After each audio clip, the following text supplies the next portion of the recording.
Special Operations,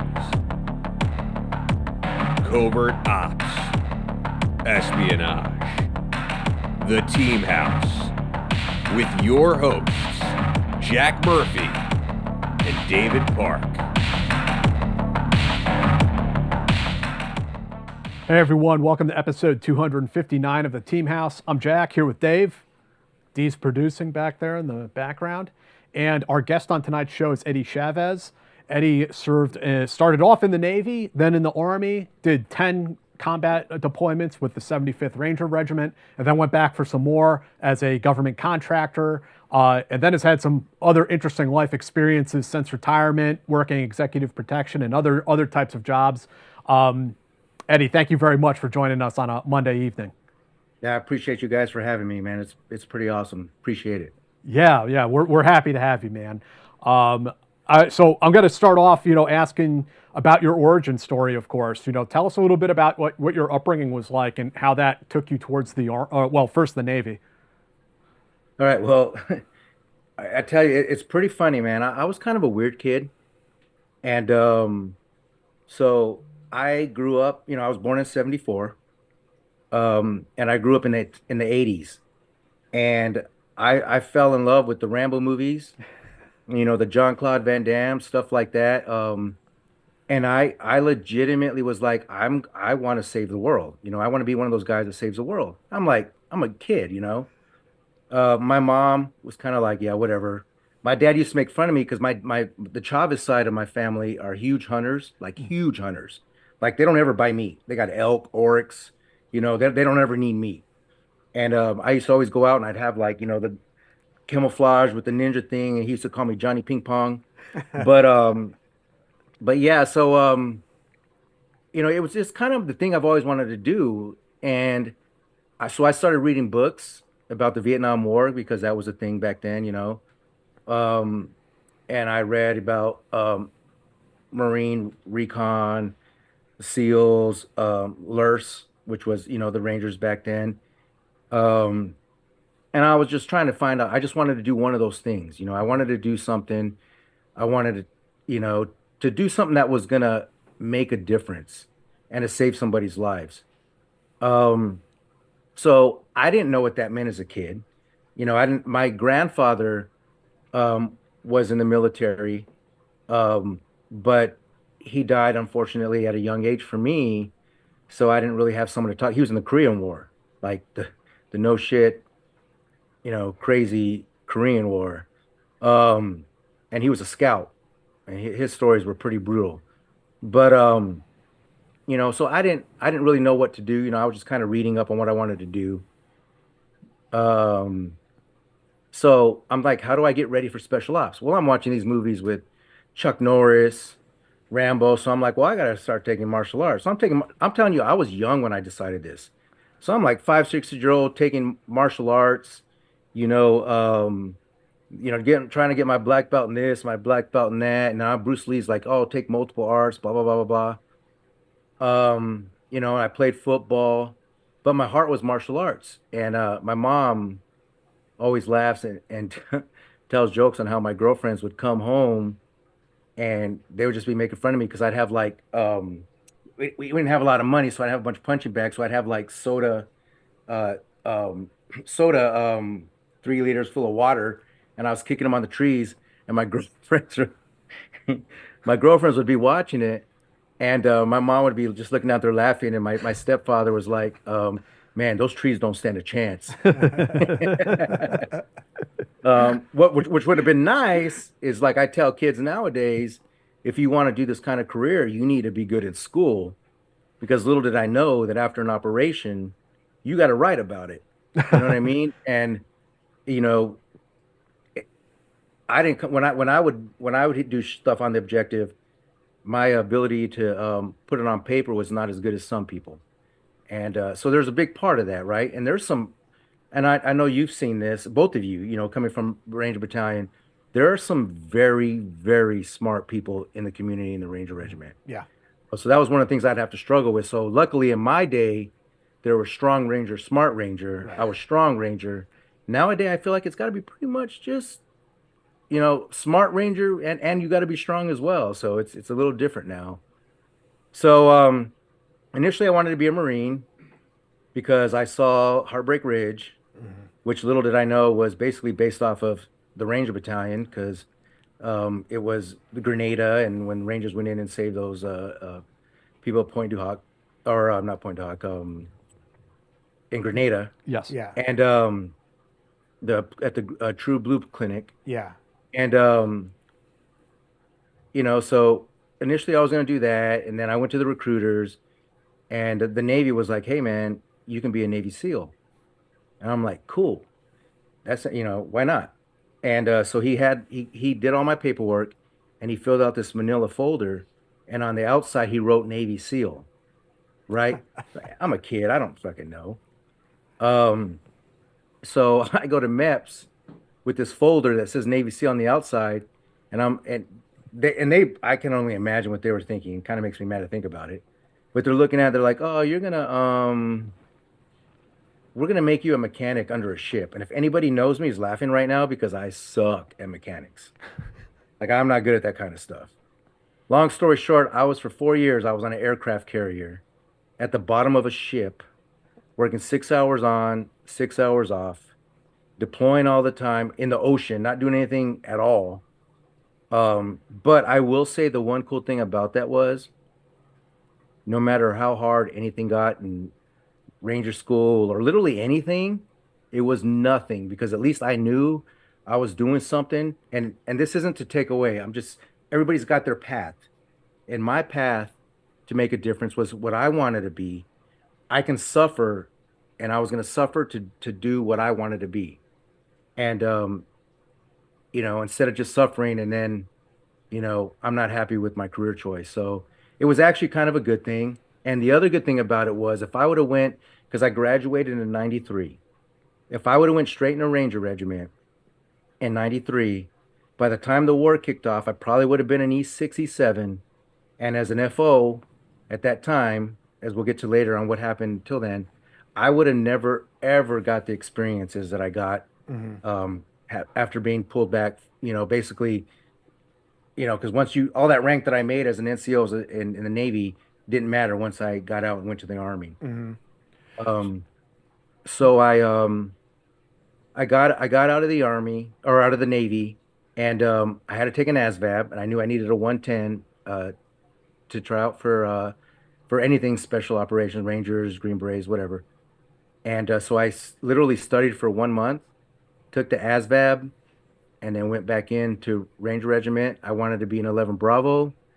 They told me, well, you can't be an 11 Bravo. We'll give you a 13 Fox, which for those who don't know what a 13 Fox is, in the regular Army, it's the guys who call in artillery strikes, mortar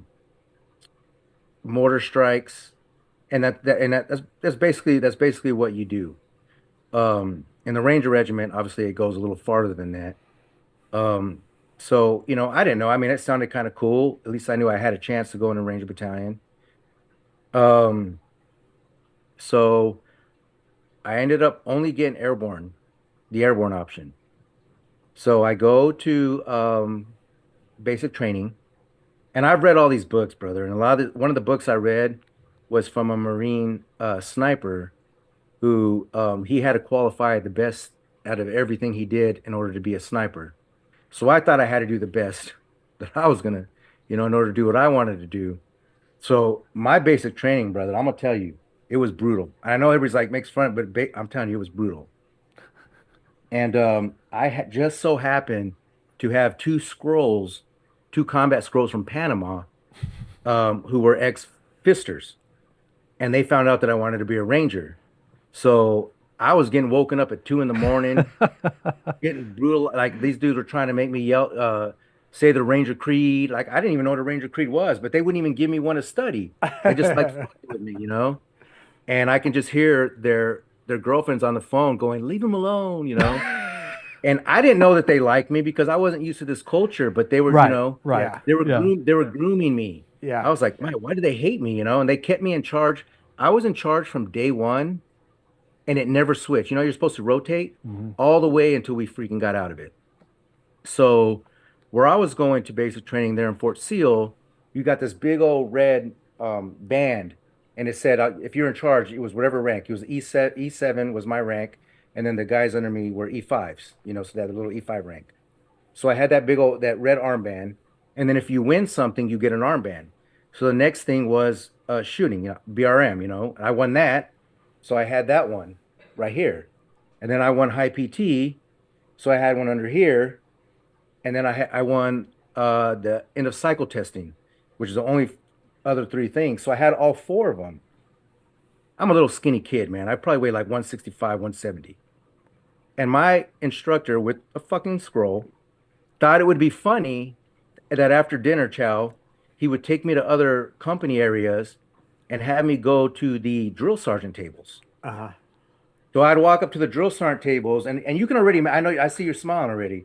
You can see this little kid with these fucking, four things on him, and I'm walking up to him, and I can see my drill sergeant from the back. I was not allowed to tell them what my drill sergeant sent me, and I was loyal. That's my one thing. If you tell me if I'm on your team, I'm loyal. That's why I can't be a cop, because I'm too loyal. If my buddy does something wrong, I'm gonna have his back.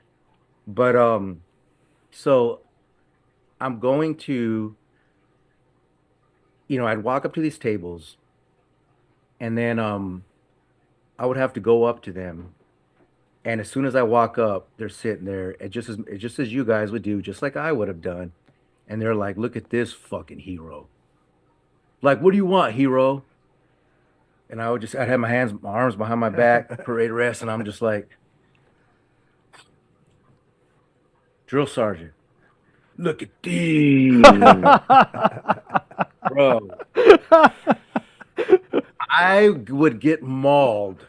I was low crawling up and down, and they would jack me up for like 45 minutes. And the funny thing about it is, now that we're older, they knew somebody sent me to do that. Yeah. They still murdered me for like 45 minutes. Yeah, you didn't come up with that shit on your own. And I could see my drill sergeant, and they never, because if they wouldn't, obviously they would have went to my company and complained, and I just see him laughing at me, and I'm getting murdered. It was like, oh man. So it was brutal, and he used to always tell me, man, this ain't nothing compared to RIP. When you go to the Ranger indoctrination course, this ain't nothing. Turned out that I got so brutalized and basic that RIP was kind of easy. It's a walk in the park. Drill sergeants do like to fuck with each other through their recruits. Like if they can ward over the other drill sergeants with their recruits somehow, they'll do it. Yeah.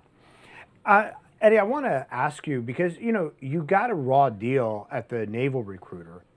Yes. And and then you're in the bowels of a ship, not out turning and burning for months, weeks or months at a time, hit port maybe for 3 days and then back out. And you did that for 4 years. That whole time, were you thinking about jumping over the side? Were you thinking about staying in the military? Were you bitter at all about the military? And then what led you to choose the Rangers outside the Marines, the SEALs, and and anything else you could have done? Okay, so obviously I went to the SEALs initially because the movie The Navy SEALs, and it was like, oh, cool, it's by the beach. I was a very rude awakening when I got put down in a hole with literally probably about 60, 70 dudes, and we just had it was a bunk bed and probably about this high space in between your bed, and that's where all your belongings were. That's all you had. Yeah. I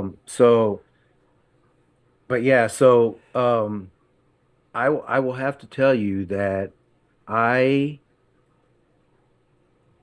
got very lucky. Let me put it to you that way. I was not in a place that I wanted to be. I knew I had this warrior mentality, and I just wanted to do something. I wanted to be something, and I ended up almost going down the wrong road, to be 100% honest with you, because I was there in San Diego. I was going to Tijuana a lot. I was getting in fights. I can tell you that my NCOs in the Navy were like, "Oh, you'll never make it in special ops," because I hated my job. Like I fucking hated it. I hated being a mechanic. It's just not. That's what upsets me about the military. It's like, let these guys go into what they want to do. You have no idea the potential that they have. But I was very, very fortunate to get an honorable discharge. And then so at that point, when I was getting out, I had 2 kids, and so I was getting out. I went to go live with my mom, and honestly, I just ran into another flyer, and it showed Rangers, and I was like, I gotta try again. I gotta try again. And so that's what ended me going to the route into the Army side. And then when I was in basic training, and even then, even when I went to basic training, I thought being a Ranger was you go to Ranger school and now you're like a scout platoon for, the 82nd Airborne, 101st, or whatever. I thought that's what being a Ranger was. And I got recruited out of a basic training, and they're like, yeah, you go through the selection, you get this tan beret, or I'm sorry, black beret, which used to look so freaking beautiful. Yeah. Let me tell you something. That black beret used to be sexy. Yeah. That thing was sexy. And so I was like, yeah, I mean, I got to go special. All I got to do is go through this course and I can be in special operations. Hell yeah, that's what I want to do. And so I went to airborne school. They messed up my orders. And I'm telling you, man, I had a long road. So they messed up my orders, and they had me going to the 82nd Airborne. And I was like, fuck that. I'm going to go get in line with the dudes going to fucking RIP. And I just got in line with them, got tossed up, got smoked, had to do the run with all our gear on top from airborne school down at the freaking 3rd Ranger, or 75th Ranger Regiment AO. I got there, we got smoked, we got dusted up, we did our layouts, and then I got called up by an NCO. They're like, Chavez, which, by the way, Chavez was in my day was a shitty last name to have whenever you were going into schools, because you want to kind of blend in, but because of the young guns, it was like a shitty last name to have. So every time they would call the names, they'd be like, whatever, Chapa, and they'd be like, Roger Sergeant. They're like, who the fuck's Chavez? Chavez E. Chavez. Like, you ever seen Young Guns? Like, Roger Sergeant. Right. I got my eye on you. You were in charge. That's how it always happened. But anyway, so they called me in. And I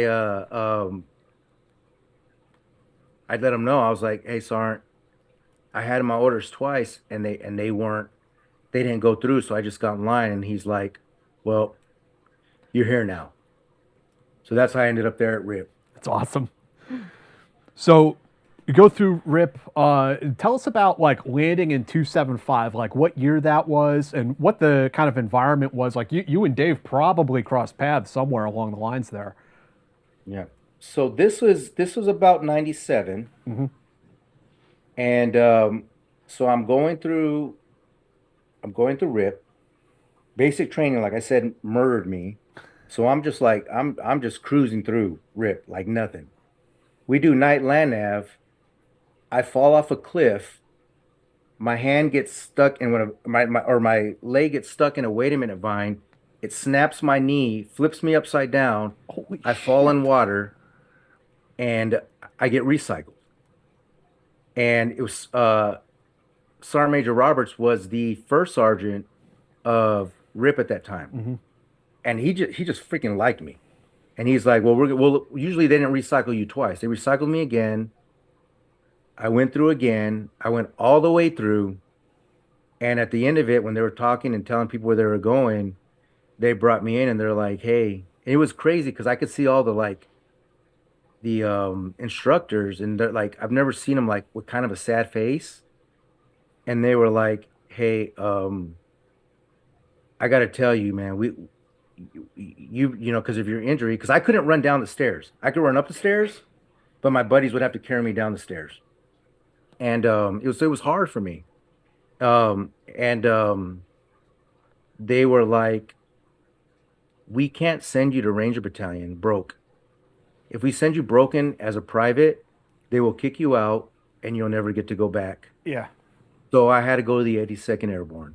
Oh my God. Yeah. So now I'm at the 82nd Airborne for a year and a half. Now think about, I'm this kid who didn't just join the Army and be like, oh, Ranger sounds cool. Yeah. And now I'm in Ranger Battalion. Like I'm trying hard to be this certain person. Like in my heart, I'm a warrior. Like I'm a damn Aztec warrior. You know what I mean? I'm a warrior. But it wasn't working. And so I go to the 82nd, and I was very lucky that the commander for 3rd to 319th was the old FSO for 2nd Ranger Battalion. And dude, I was there for a year and a half, and I became a stud. I was competing for top fist. You know, I thought I was the shit. I got attention of the commander. He was having me compete and all this stuff. And then so when I was about to get out, I went to the recruiter and I'm like, hey, I wanna go back to RIP. Was it a 2-year enlistment you were in for? Huh? Was it a 2-year enlistment you were in for, or 3-year? No, it was a 4-year. Oh, it was a 4-year. Yeah. Okay. So they were like, yeah, you can't. You have to re-enlist here first. And so I was like, okay, I'm gonna get out. So then the commander just so happened to call me in, and he's like, hey, so what are your plans? And I'm like, sir, and this is the commander. I'm a freaking E4. They made me a corporal. They tried to make me an E5. But I'm like, I don't want to be an E5 because I'm going to Ranger Battalion, and you can't be an NCO without a tab. A corporal, I was like, whatever, you know. And so the commander, he was like, he's like, well, you know, well, what's your deal? I'm like, well, sir, I'm going to get out. He's like, why? I thought you wanted to be a Ranger. And I'm like, I do, sir, but the recruiter said I can't re-enlist for Ranger Battalion. He said, what? He got on the phone. The next day, I had orders 2 months later to go to RIP. Wow. Yeah. Real quick, just to clarify for everybody, we're not bagging on the 82nd. It's just when your heart's set on being a Ranger. And the conventional military during peacetime was not a fun place to be. You wanted to be a special ops guy. That's where your heart was. Yeah. And this was like a hard fight. Yeah, for that's you why to... we all grown. Not because the 82nd shit, because they did some great stuff. And also, FIST is fire support team. It's the it's the forward observers, the guys who call in all the RD and artillery and whatnot. And back then, we weren't attached to the infantry. I saw my infantry one time when I was there in a year and a half. Wow. I had nods, but no nod mount, and no laser on my weapon. I shot probably 2 times in a year and a half, and the last time I saw my infantry was we did a trip in Germany for to get our German jump wings before I went to RIP. And so for me, it was kind of a bad taste, but this was before the war. Now keep in mind, after the war started, these dudes are probably who knows, they're probably running and gunning, doing all this other stuff. But for me, it was a very bad experience. And I was like, I'm just not doing it. There was dudes who were popping on their 2nd or 3rd marijuana thing, trying to get out. Yeah. Spitting on the 82nd Airborne symbol when they'd walk by it. And I'm just like, dude, what the fuck, bro? And anyway, so now I go to RIP. I freaking smoke it, get leadership award. I was there with Barraza. I'm sure you heard that name, Barraza. Mm-mm. He was my biggest pain in the butt because I'd always stick up for him. He was always doing crazy shit. I remember one time I was standing out there and I was like, they're like, where's Barraza? And I'm like, he's in the bathroom, Sergeant. And then he comes in because he was late. And I'm like, fuck. What year was this when you went back the second time? It had to have been 99. I want to say 99. And forgive my memory because like. No, yeah. We'll talk about the I want to TBI say 99. Mm-hmm. It was either 99 or early. Yeah, it had to be 90. It had to be 99 because I went to. I think I ended up going. I went up going to school. I had to go to school because of my Navy time. At some point, they were like, "Hey, if he doesn't make E5 in like the next 4 months, you got to kick him out of the military." But I ended up having to go to Ranger School early, and I had to be a first-time go. That's the funny thing. If I wasn't a first-time go, I'd have got kicked out of the military. And I happened to be a first-time go for 2 reasons. That was number 1. Number 2, I was the last class who was allowed to dip. Yeah. So when I graduated Ranger School, I was busting my ass. I got honor grad and the leadership award in Ranger School. Yeah, you were motivated. Oh yeah. Yeah. So That's awesome though. So finally, you're where you want to be. Yes, sir. And I gotta tell you, man, it's funny because for a lot of these young bucks, I mean, they're happy. Everybody's happy. Everybody's excited. And I'm putting on that black beret. It was like, man, it was the most emotional thing for me. I was like, I've fucking done it, man. Like I'm in special ops. So when I went to when I wanted to get fucked up, bro. I wanted to go to Second Ranger Battalion, and I wanted them to just crush me. I wanted to earn my stripes. And they did. Oh, they did. Believe me, they did. And it was even worse because I was really good at PT. So they would crush me. I remember I used to have to stand on the roof for hours waiting for Mount Rainier to explode, so like with a radio, and I was supposed to call down when it was going to explode, or I had to wait for Batman. That's my favorite one. I had to wait for the bat signal. But yeah, and they used to get so mad because when they would have me do push-ups, they couldn't smoke me because my dad used to make me do 50 push-ups a day, and so I was like, push-ups to me was easy, you know.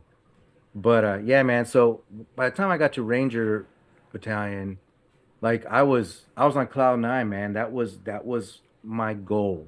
Yeah. That's who I was. That was my second family. And what do you remember? What year? What year was it? Around the month year? It was either 99 or 2000. Okay. It had to be 99. I always say 99, but and that's what it says on my orders coming out, but I don't remember the month or anything like that. Yeah. I don't remember that Yeah, stuff like- either. Yeah. Yeah, So you know what, brother? Like I'm telling you, and that's one of the things I do want to talk about because of concussions and Yeah. stuff. Yeah. My memory right now. I'm going through some brain doctors, and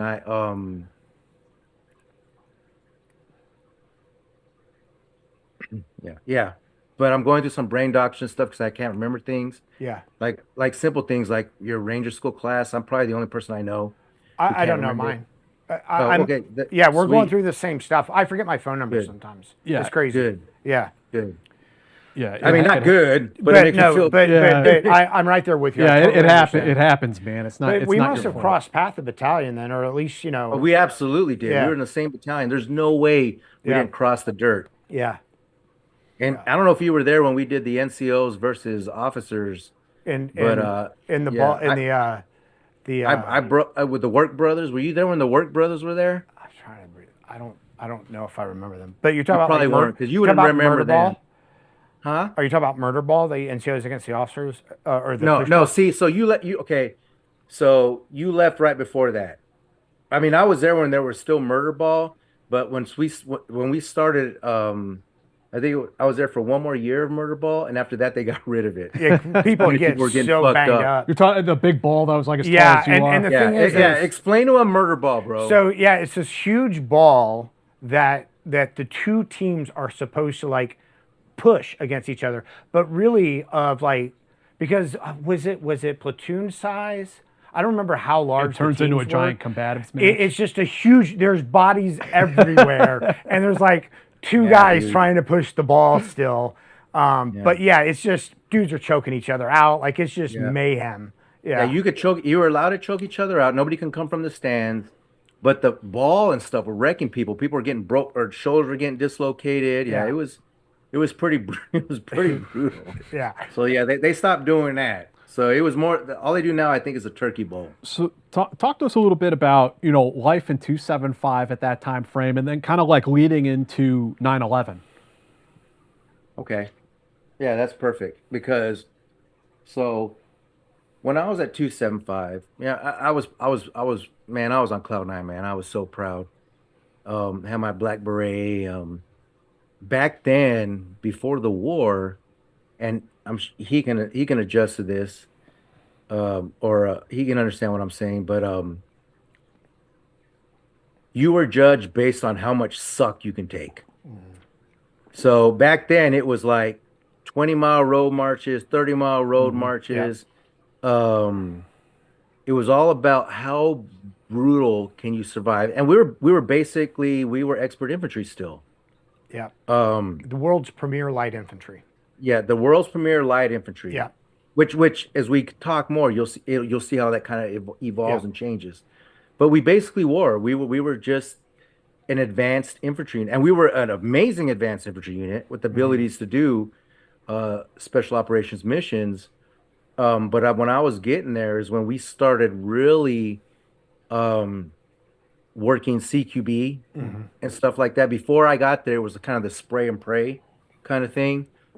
I remember when Delta came down to teach, and a lot of them were ex-Rangers, and they'd have us run through initially, and they were like, it was a proud moment for me because I remember them. They were like, "Holy shit, you guys have come a long way. It wasn't like this," which makes me have a lot of respect for the boys in Somalia because they didn't have the CQB training like we did, Right. and those boys still pushed through because that's what Rangers fucking do. You know what I mean? I've always been that guy who was like, you can give a manual to a bunch of privates about an F-16, and in a week and a half they'll build it and fly it. Yeah. You know what I mean? Yeah. But yeah, so it was a lot of that, and it was a different time.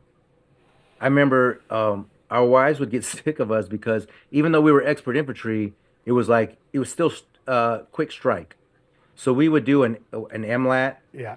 and a multi-lat, which basically was you jump in, well, we still do. We got to always prepare for that mission to jump on an airfield, and then we'd go into where we're just working with the 163 rotary wing. Other than that, we would get called when we were on call, and do they would send us to whatever the opposite temperature we were in. If it was cold, we go somewhere hot. If it was hot, we go somewhere cold. Jump in and do a fake mission and fucking make sure they make us suck and do a 30-miler at some point. But that was basically it, being ready and, training for the threat at the time, which was nowhere near where we went. Right. And I'm not going to get into where the threat was at the time. But yeah, so we were training for the threat at the time, and it was still very secretive. We couldn't even tell anybody, like if we went trained in Nashville, we weren't allowed to say we were Rangers, which was kind of fun, but it was kind of funny too because we would come up with a plan. You're out with your buddies, and we're like, and we'd always try to make we're Rangers, bro. We can't do anything simple. We're like, hey man, we're gynecologists. And another dude's like, no, we're freaking on the volleyball team for UCLA. And they're like, no. And so then everybody had their own story. And then when we'd come together, the girls were like, what the fuck? I thought you were volleyball players for UCLA. I thought you were gynecologists. I thought you were. And the girls still stayed around because eventually we'd have to be like, look, man, we're. And then the funny thing is when you tell them you're in Ranger Regiment, they didn't even know what that meant anyways. Yeah. It's funny because, with that stricture there, but also no guidance of how to like do it. All these dudes with a high and tight. We were Zamboni drivers. We raked the beaches behind hotels, to keep them nice. We told girls that we polished the reflective bumps on the highway that we polished those. Like our favorite was retarded dolphin trainer. And you had to push its blowhole up above the surface. Yeah. But, it's interesting, Eddie, because you're talking about this transition. And I don't know if I went through the first or one of the first, when they do, what is it called, the period where everybody splits off and does the individual training in groups. But like demo, fuck. Well, like they'll come and they'll bring like the condensed version of sniper training and demo, and so that was when we started. Called? Con skills. Yes. I can't believe I remembered that. Yeah, that's great. Yeah, con skills. So, so I remember because I went through one. I don't know if it was the first, but it was one of the first CQB. And you mentioned this period of transition, and I had a platoon sergeant who absolutely detested the idea of us doing anything like that. He was a former RI. He felt like we should be out there doing patrol-based activities. We shouldn't be like kicking indoors. Yeah. He did not like that, and there was a lot of resistance in the old guard of Ranger Regiment against taking on sort of this new kind of, special operations role outside of the light infantry. Yes, sir. Yeah. Yeah. Yeah. Yeah. And like when we actually went into the war, we was still in high and tights. And it was JTAC that came down and said, "Hey, man, you guys got to grow your hair out. Yeah. We can't have a bunch of studs with high and tights with a bunch of guys with beards and everybody knows who the fuck it is." Yeah, it's Right. an OPSEC violation. Yeah, you know what I mean? And yeah, so exactly. It's an OPSEC violation without saying anything. Right. There was some serious Butt hurt. like the hires up try to fight that. Yeah. Like some of the badasses, I don't want to mention names, but because I have a lot of respect for these dudes. But it was like, bro, you gotta grow, man. You gotta grow with the ages, man. It is what it is. So But, tell us about like that transition. 9/11 happens, and then getting into the war. Okay, so I won't get too much into when 9/11 actually happened and all that because I think I talk about it on my my podcast. And I don't want to bore people, but when the war first started, man, they didn't know what to do with us. They had no idea what to do with Rangers. So my first couple deployments were extremely well, minus my helicopter crash, was extremely boring because one, they didn't know what to do with Rangers yet. They're like, are we gonna be Delta's BP boys? Right. Or, there's no bases out there. So initially we were out, and finding these new outposts and digging in and pulling security for, I think, even vanilla seals. And it initially it kind of sucked. But what made it worse, well, we were the only ones in country. Well, special operations were the only ones in country with, because when we all had the desert camo, we were the only ones with the Velcro. And so you would hear over the net from the bad guys, like, don't shoot at the guys with the black patches. So we couldn't get in a gunfight to save our fucking lives. So it wasn't until we got to those, and God, man, I got to be honest, man. If I found the guy who came up with our gray uniforms, what were they called? Oh, the ACUs. Yeah. I slapped the shit out of him, man. But the good news is when he put that out, when they got that shit out, they didn't know because everybody had Velcro, right? So that's when we started getting it on. But slowly, as we're going through it, we would hit a target, and we'd be pulling BPs, and the unit's like, all right, cool. Now we got two houses. So they were getting spread very thin, and there was a shit ton of tier 1 targets, and I was very, very fortunate that once Iraq kicked off, every mission I ever did was with the task force, the deadliest, and I'm pretty proud of this because it's up to date, the deadliest and most effective, tier 1 task force in history. And I'm not to get to what our mission was, but it got to the point where, they were like, hey, we can't. There's just too many targets out there. Right. And Delta's starting to trust us now. But at this point, we got a lot of boys, because Delta's like 75% Rangers, and so they know our capabilities. So they're like, how about we're gonna give the Rangers this house, and then we'll have some Rangers pulling VPs on this because they always still have some of us. Right.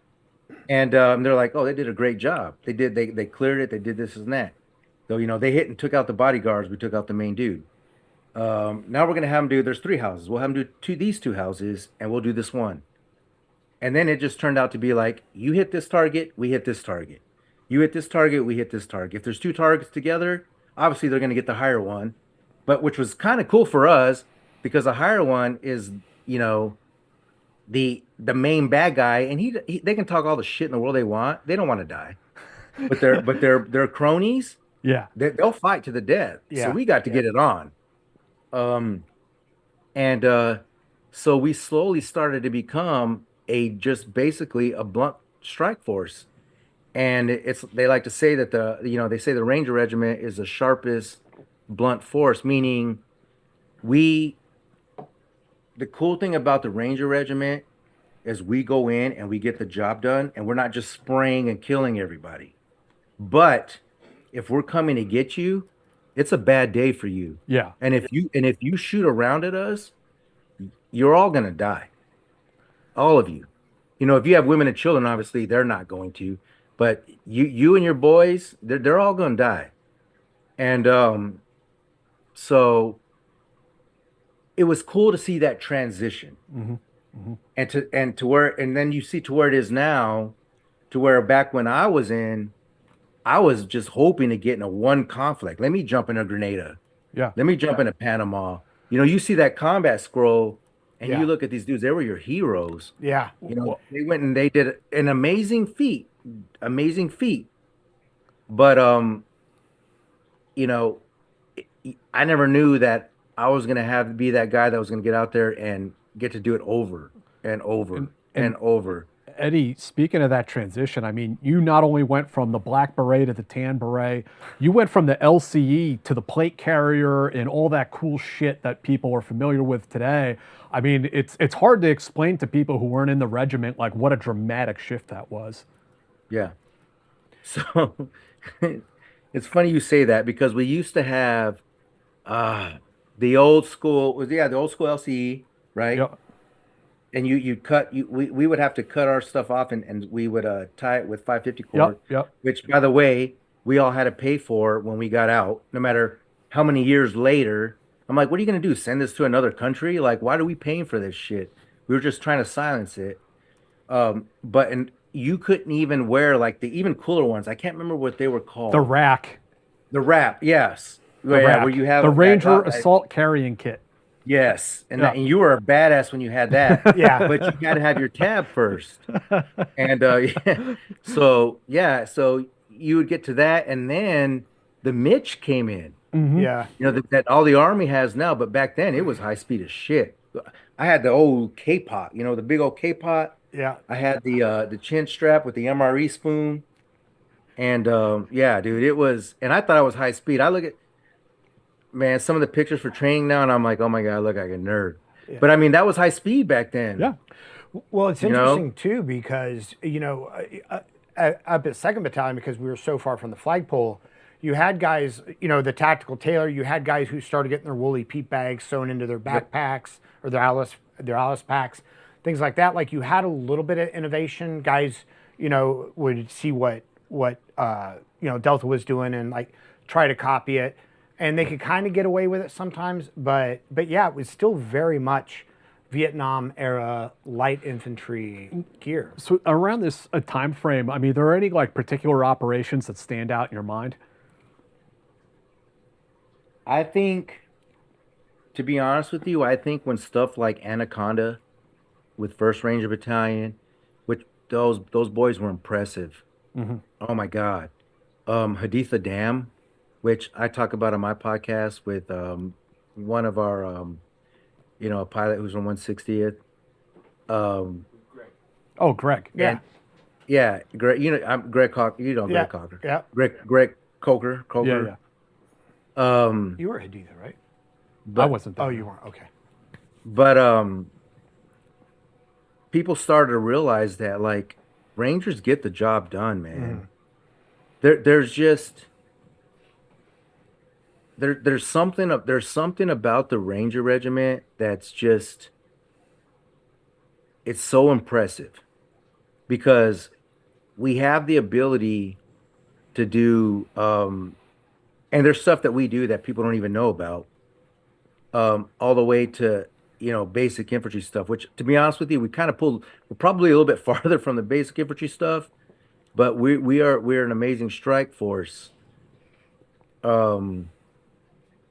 But I think when it comes down to it's kind of more of a, there's just something about Ranger and hit, like, here, I guess the best example is this. If I'm up on a door and I feel a tap behind me, I don't have to look to see who it is. Yeah. Like, I could hate this motherfucker. Right. You know what I mean? Like, But he's coming in the door behind you. Yeah, he could have slept with my girlfriend. Right. It doesn't matter. But when on target, he's not gonna let me die. Right.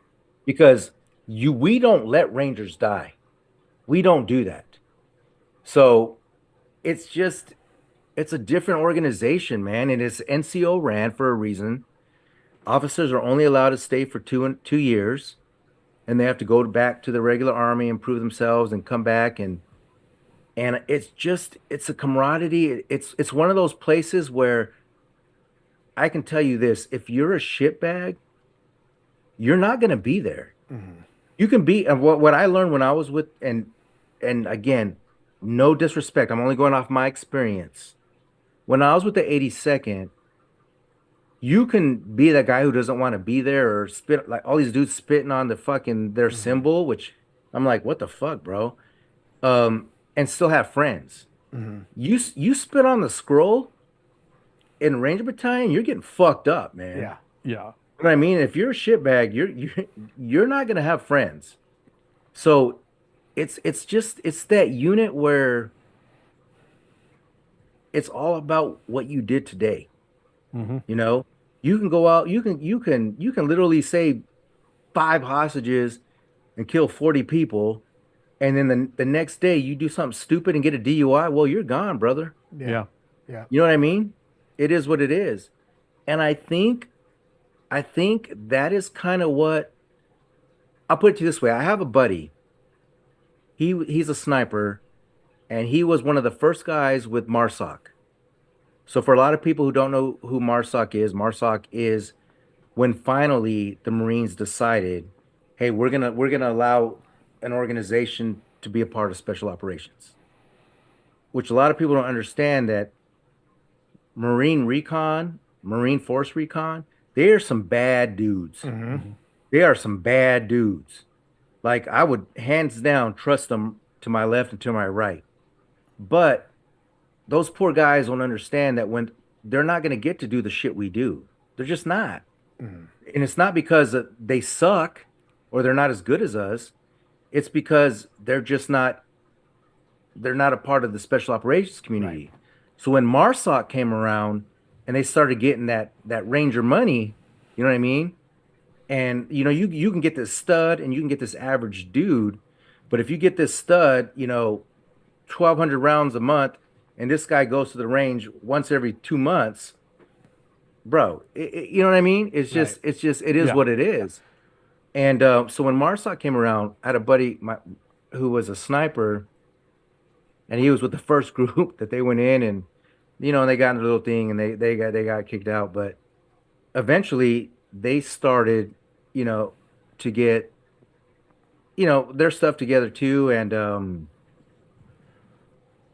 you know, I think at the end of the day, I think special operations is starting to get like, we got that full community now. Yeah. You know, we got all the branches. Everybody's got their specialized, what they're good at. And for the Ranger Regiment, it's just we're that premier strike force. That's all we do. Oh, go ahead. I'm sorry. No, I was just gonna say there's a lot of organizations that have a lot of stuff to do, but I'm just a firm believer that you can be pretty good at, like, MMA, mixed martial arts. You can be average at everything and be successful. But if you go into a Muay Thai ring, mm-hmm. and you're just average, you're gonna get murdered. Mm-hmm. You know what I mean? You go in a jiu-jitsu match and you're average, you're gonna get murdered. Mm-hmm. And for us, we focus on kill capture missions. You know, when the war goes down, the Rangers Regiment's first mission is to go and kill their special operations. And then when that's over, we go and kill HVIs. Mm-hmm. We kill capture HVIs. That's what we do. We don't worry about all the other stuff. So that's what we are ridiculously good at. and I would put us against anybody. And that's just from what I've seen. And this, if you count my time in the military to my civilian time, because I have 15 years active, probably about 20, and then with civilian, 23 years when I was deploying with them. Um, that's just from what I've noticed from from Edward Chavez's perspective. Now, as a fister, how were you guys farmed out? Because you're not, there's not always this great need for artillery, right? On a lot of these ops. So what do they do? How are you guys fitting into the fold? So, and that's I like how you brought that out there. So for the year and a half that I was in the 82nd, like I said, I was this stud, and I was winning best fist and this and that. I went to the Ranger Regiment, and I was a fucking nobody, because just your basic fister back in the day before we were JTAC qualified, not only did you do field artillery, mortars, but you also did naval gunfire. You did rotary wing, which means all the helicopter attack helicopters, whether it's 160th, Cobras, Apaches, and the AC-130. So I remember my very first practice mission. I was calling in little birds 75 meters from my position. They stopped doing this. But back in and it's another reason with my freaking brain. It's the good thing they stopped doing this. But we were working the min safe, like legitimately in the min safe. So every target, every house that we built for the 11Bs to go in and do their CQB, we had a target. We had a like, it would be like a stick with a bunch of tires, and I'd be calling in little birds, hitting it like 75 to 150 meters away with 2.75-inch rockets and guns. And I remember the first time I called that in, looking up and just I was like, wow. But not realizing that, oh yeah, by the way, they have shells and the hot fall brass coming on. Yeah. Yeah. And they're coming down and like, bling, black eye. But and that's when you realize, it's like, bro, you ain't nothing. Like, no matter how hard you try to be the best, you're still just another dude. You know what I mean? Part of the team, I'm very proud of what I done, but if I would have went down, my number 2 would have came up and done just as good. Mm-hmm. But it was a big thing, and we trained CAS a little bit back then. Before the war started, we did a little bit of CAS, just enough so that we can help the Air Force guys. And we're very fortunate in Ranger Battalion to where we get 1 Air Force JTAC per company, which is pretty badass. Mm-hmm. When you look at the regular Army, they get 1 per brigade. Wow. So those poor dudes are probably sitting in the jock, calling airstrikes from the jock, because they can't be on a specific target. You know what I mean? And but when we deployed, we spread out. It could be a 275, and you can have 1 platoon in Afghanistan, 3 platoons in Iraq, and everything was split. So we were a platoon, and so they were like, we need more JTACs. So what they did were like, you know what, we have faith in our Rangers. So what we're gonna do is we're gonna have these guys get JTAC qualified. So in came the huge controversy, because until then, nobody in the Army was allowed to be a JTAC. Nobody ever in history. You can call in an airstrike, but it was an unqualified. Anybody can call in as an unqualified observer. But to get a true JTAC call sign, it just didn't happen. And so we got a lot of pushback initially from the Air Force, because they thought they were going to lose their jobs. And I'm like, bro, you're not going to lose your jobs, because there's not enough of you. You're good, bro. And so initially we had people like a really good friend of mine, Martin and them. They went out and they got their JTAC quals, and they proved that they can get JTAC qualified. and they'd show it on target, but they were still like, yeah, but you're not good for combat. So eventually they push it out to where I'm not sure if you're familiar with Domay. No. So Domay was a badass JTAC who got killed by a daisy chain IED. But him and I were the first ones to get like legitimately qualified to go to combat as a JTAC. I actually got to go before that. Well, let's stick with this first because I don't want to jump around. But so we were going out and we were JTAC qualified and we got our JTAC call sign. And I don't know how, I'm still very like, I'm old school. That's why when you guys asked for pictures, they told us we couldn't take any pictures. So I have like no fucking pictures, bro. It fucking sucks. But these boys nowadays got like kill cams and stuff. Yeah. But I have like no pictures. And so I was the first whatever 2-4. And I was also, I'm pretty sure the first one to legitimately be able to lay scunion as a JTAC qualified Ranger. And I remember Domay, and I bring up Domay because Domay's a legend. He fucking would talk. We were good friends. He fucking hated me because of her first deployment. I was like, it would just happen to be we were in the right. You know how it works out. And I was smashing people every day. And then halfway through the second time we went out when we were qualified, and he would just send me "fuck you" messages. and yeah, and then he started getting the scunion on, and then after that, it was what it is, what it was. But the cool thing about me and Domay, and this is me being kind of a little cocky if I can do that, because my boys told me that I do a bad job of complimenting myself. I'm always complimenting everybody else.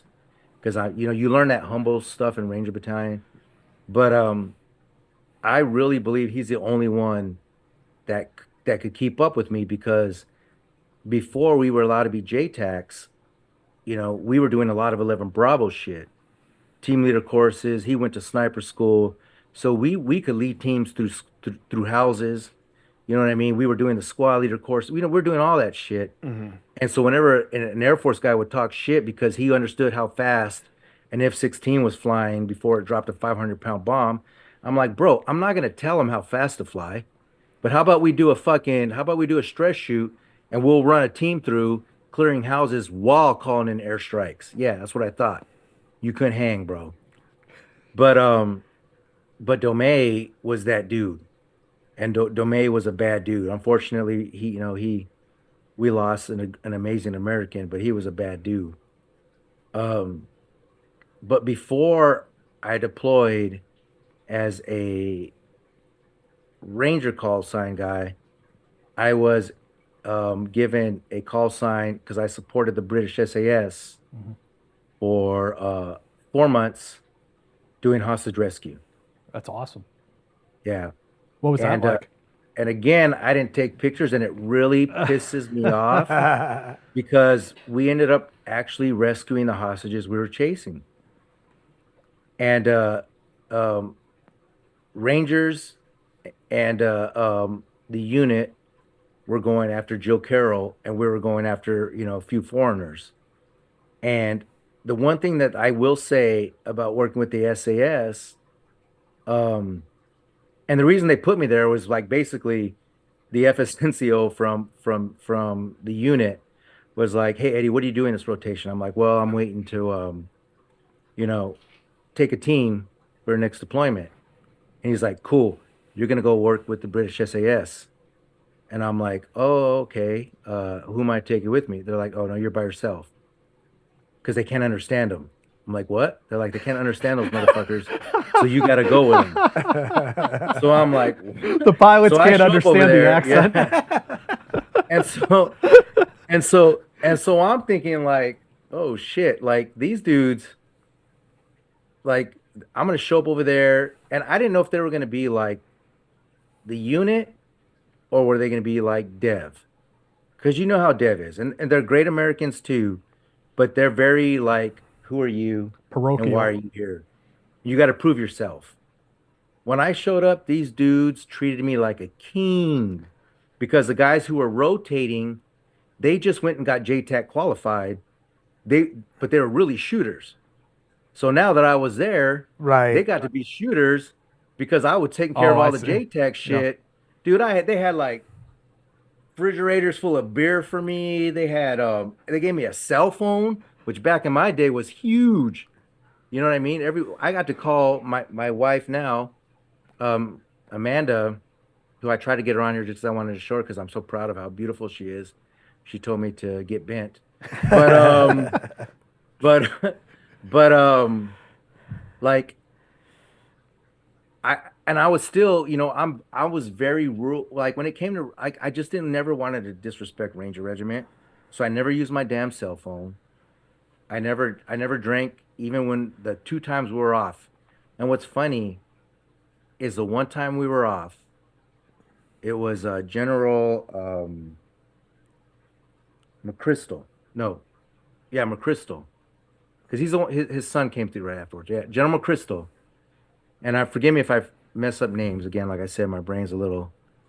And the cool thing about him was when he go to visit, he would legitimately go out with the boys.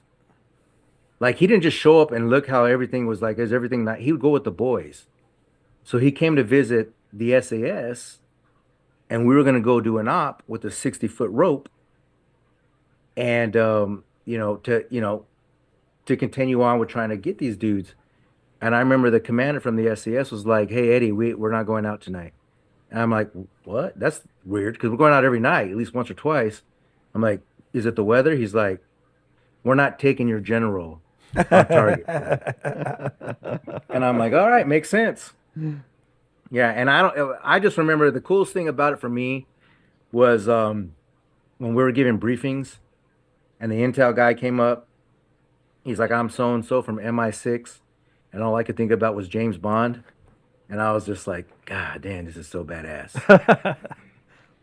But the one thing I would like to bring up about it, because this was probably the scariest moment, even more scarier than when I went down in a bird, um, was we went on a target, and it was me with the British SAS, the unit, and I want to say regiment was hitting something. And I was in a Chinook, and then the other boys were going to land on the roofs with their version of the AH-6s. I'm not going to call out their birds because I don't know if they want us to or not. But and I remember because in the back of their Chinooks they had it quartered off so that we can watch the target and it doesn't show light out the back. Mm-hmm. And I looked at the planning, and thank God I've done enough HLZs at this point where I was like, I don't think we're gonna fit there. So I sat there and I put my freaking my rope gloves on, which was a pain in the ass. You know how long it takes to get that shit on over your other gloves. And I put The them on. I was hamburger like, worst helper case scenario, gloves. yeah. I was like, if we get out of here, I'm gonna run out with this, and when it gets out, if it's nothing, I'll just pull them off, and it's over. And I kept them on, and the bird flared. You know, when the bird flares, it seems like it hits the ground. Right. Yeah. So I thought we hit the ground. So I'm coming around. I didn't take my gloves off, and the RTO, who's an operator, he steps out, he turns around, he goes like this. And I'm like, 10 minutes? We already had the 10 minutes call. What he meant was like, put your gloves on. Thank God I had mine on because I didn't know what that's what he meant. And so we're following, and I'm watching these dudes just fucking disappear. And I'm going and I'm going and I'm going. And I'm like, holy fuck, we're roping. Because I hate roping. I'm afraid of heights. As a ranger, I'm afraid of heights. Trust me. And it never goes away. Just so you know. Still afraid of heights. And so I'm walking up to this rope. And I'm like, thank God I have my gloves on. And then I remember hearing screaming with all this, Oh, explosions and gunfire. So for some reason in my mind, I'm thinking the rope doesn't reach the ground. Yeah. That's all the shit's going on in my mind. And I looked down, bro. And from being that fight or flight, my first thing was putting my hands on my invisible reserve. Right. Right. Yeah, because I was like, dude, we're high as fuck. Because I could see the bottom of palm trees, and then I'm like, oh shit, no, we're roping. And by that time, that was just enough for the rope to swing a little bit farther. And you got the little bitty little microscopic thing of a chem light. And so I reach out, I grab that fucking rope, and I'm like, fuck it. I guess I'm gonna die. But I'm not gonna be, oh, the my ranger God. didn't go down. Right. He didn't go down, he just stayed up there. So the whole would you follow people off a cliff? Yes, I Yeah. would. Yeah. And so I grabbed If that, I was worried about my rep, yeah. yeah. And I'm pulling it and I was trying to get my feet on it and I couldn't. It pulled my knife away. It was ripping through. And I just remember going zzz, it had been 67 foot. Oh my I God. hit the ground. There's all this gunfire going off, and I'm just going like this. And I'm like, okay, got my baby maker, got this, got that. And I'm like, cool. And then everything else was gravy. But that's the only thing I want to say about with being with them, other than the fact that they basically fought just like we did. So, and a lot of people think they're cowboys, but they're not. They're very safety oriented. So for me, it was very easy as a fire supporter to work through what they were doing and understand their audibles, because I was very big on you have to know the plan, because if you don't know the plan, then how am I going to be good at what I do? I can't be as Right. fast as I want to be if I have to sit there and be like, hey sir, where's first platoon? Hey Bert, or hey, sir, where's first squad? Where's second squad? I already know where they are. All I do is confirm, and I get on the radio and be like, hey 2-2, confirm you're east of building whatever. Roger that. Okay, cool. I'm bringing in this. You know what I mean? And then everybody else will come in and do their. I always had it set up to where it was PL, platoon sergeant, first squad, second squad, third squad would all acknowledge we were good, and I'd bring in what I had to bring in. And you said you were able to recover the hostages you were after. Yeah. So here's the fucked up. I mean, yeah, we did, but here's the fucked up part. So we're doing this, and I don't know what MI6 does, but every single target we got led us to the next person. Everyone. We never hit a dry hole. It was legit. Oh my God, bro. And so this combat controller from the Air Force comes in because we're leaving the next day. We do the handshake. That night, they get them. Oh. Which was cool, but I still felt cool about Yeah. being a part of it. You know what I mean? It's Yeah. awesome. Who, the way Rangers, support Delta because they're not big enough to, do their own security and support stuff. Who was it? The paras? Who was like backing up the SAS when they were out? So, yeah. So what they were trying to do is they were trying to do the same thing as we did. Mm-hmm. So, fuck, man. I want to say it's their. I don't remember if it was their paras, because what they have the something Royal Marine Marines. too, right? Right, the Royal Marines. Yeah. I want to say it was the paras though. So no, please nobody quote me on this, and I'm sorry for not remembering that because I never talked to them or hung out with them. Too good for them. But they were basically they were learning from us and Right, trying to do the same thing. I don't know Yeah. how it is today or how it ended up working out, but they were trying to use their boys to basically do what the Rangers accomplished. But me and my ego is kind of like, you're not going to get anybody to do what the Rangers accomplished. So you now you're JTAC qualified. You did a pretty gnarly deployment with SAS. Tell us a little bit more about like as you're evolving as a JTAC, and then of course it sounds like you got involved with RRD or RRC as well. So then after that, I ended up, and I'm very proud.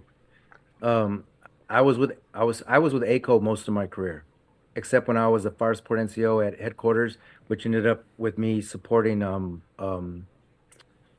the SAS. But so I went back to Alpha Company and I became the FS NCO, which is an awesome gig when you become JTAC qualified, because you train your boys. And I don't know if you know the Swede. No. No, yeah, right. I'm just gonna use his name as a Swede because everybody who's watching this don't know who Swede is. He was an RD way back in the day. Oh yeah. Yeah, Yeah. He was he was then back in the day, a big hockey fan, badass dude. but so I ended up being with them, and he was a platoon sergeant for my first trip. And so I loved being with the. I always loved being with the Black Sheep for some reason. There was just something about him. They always had those squad leaders who were just like, I mean, they were just killers, man. They were just bad dudes. And I'm not saying the other boys didn't have them, but it was just something. I was just a Black Sheep. It was just in me. That's who I was. So my last two deployments were with the Black Sheep, and I was JTAC qualified, and we went out, brother, almost every night we were in a gunfight. And we were I mean, we were doing great things. And I remember it was now General Carilla, Carilla the Gorilla. Possibly, yeah. Yeah. Yeah. I want to say it was General Carilla, now CENTCOM General. I want to say it was him. He was talking to me on the roof one day and he's like, "Hey, Eddie, you know how I know when the Black Sheep's out in Baghdad?" I'm like, "No, sir." He's like, "I just look over and look for fire." Because we would go out there and I'd be calling an AC-130 and all those precise, everything's precise, everything's precision targets, but then it starts on fire, and then that's how it starts on fire, and we're just walking away to this just whole big old thing full of flames, you know. But yeah, so I was very lucky as a JTAC. You don't see this very often, but I think it was because the times were different. I call it the Troy Polamalu because I'm a Steeler fan. Because Troy Polamalu kind of got to do whatever he wanted to do.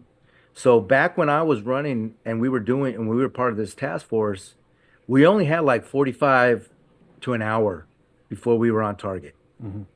And so what would happen is we'd get a mission and we'd print out this big ass map of the target. And it would be me, the assault squad leaders, the weapon squad leader would be planning the routes, the platoon sergeant would be doing the manifest, and the PL would be fixing up that one slider. Right. Right? So we would sit there and we'd plan how we're going to do this, and they're, "Hey, we're going to come in from this direction."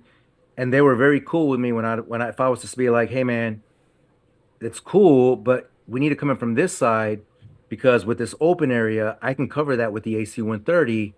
If we come in from this side, then we're going to start losing them inside of buildings, and then we're going to have collateral damage or whatever." And I had some beasts with me. I think most of my squad leaders, I wish I could name names, man, because I'm so proud of them. A lot of them went CAG, but and then a few of them went out, but they were all badasses. And I felt like I had the all-star crew. But and then after we planned the mission out, we'd brief it real quick to platoon sergeant and Swede, and he would make sure that we weren't doing anything too stupid because sometimes Ranger wants to lip land for no reason, and like blow a breach through the top of the roof. Right. And they're like, "No, that doesn't make sense. We're not going to do that." You know what I mean? And then we'd brief it to the PL, and then the PL would brief it real quick, and we'd gear up, and by that time, all our stuff had to be ready to go, and we'd roll on target. And so that's when I had him as a platoon sergeant, and I was very lucky to where I could get with the PLs and be like, "Hey, sir, I'm going to be with you," or, "Hey, sir, I'm going to be with the snipers on this building. We're gonna go to the top of this roof here, and then we're gonna shimmy rooftop to rooftop to rooftop to rooftop." And I would try to put myself where I thought the bad guys were gonna be, because I wanted to see the bad guy so that I can shoot him, with aircraft if needed, and preferably with my M4, because it's a lot harder to do it with freaking aircraft. Unfortunately, it doesn't work out no matter where I put myself. It's usually an E5 or something saying, "Hey, we're taking contact." And now I'm going to tell you, man,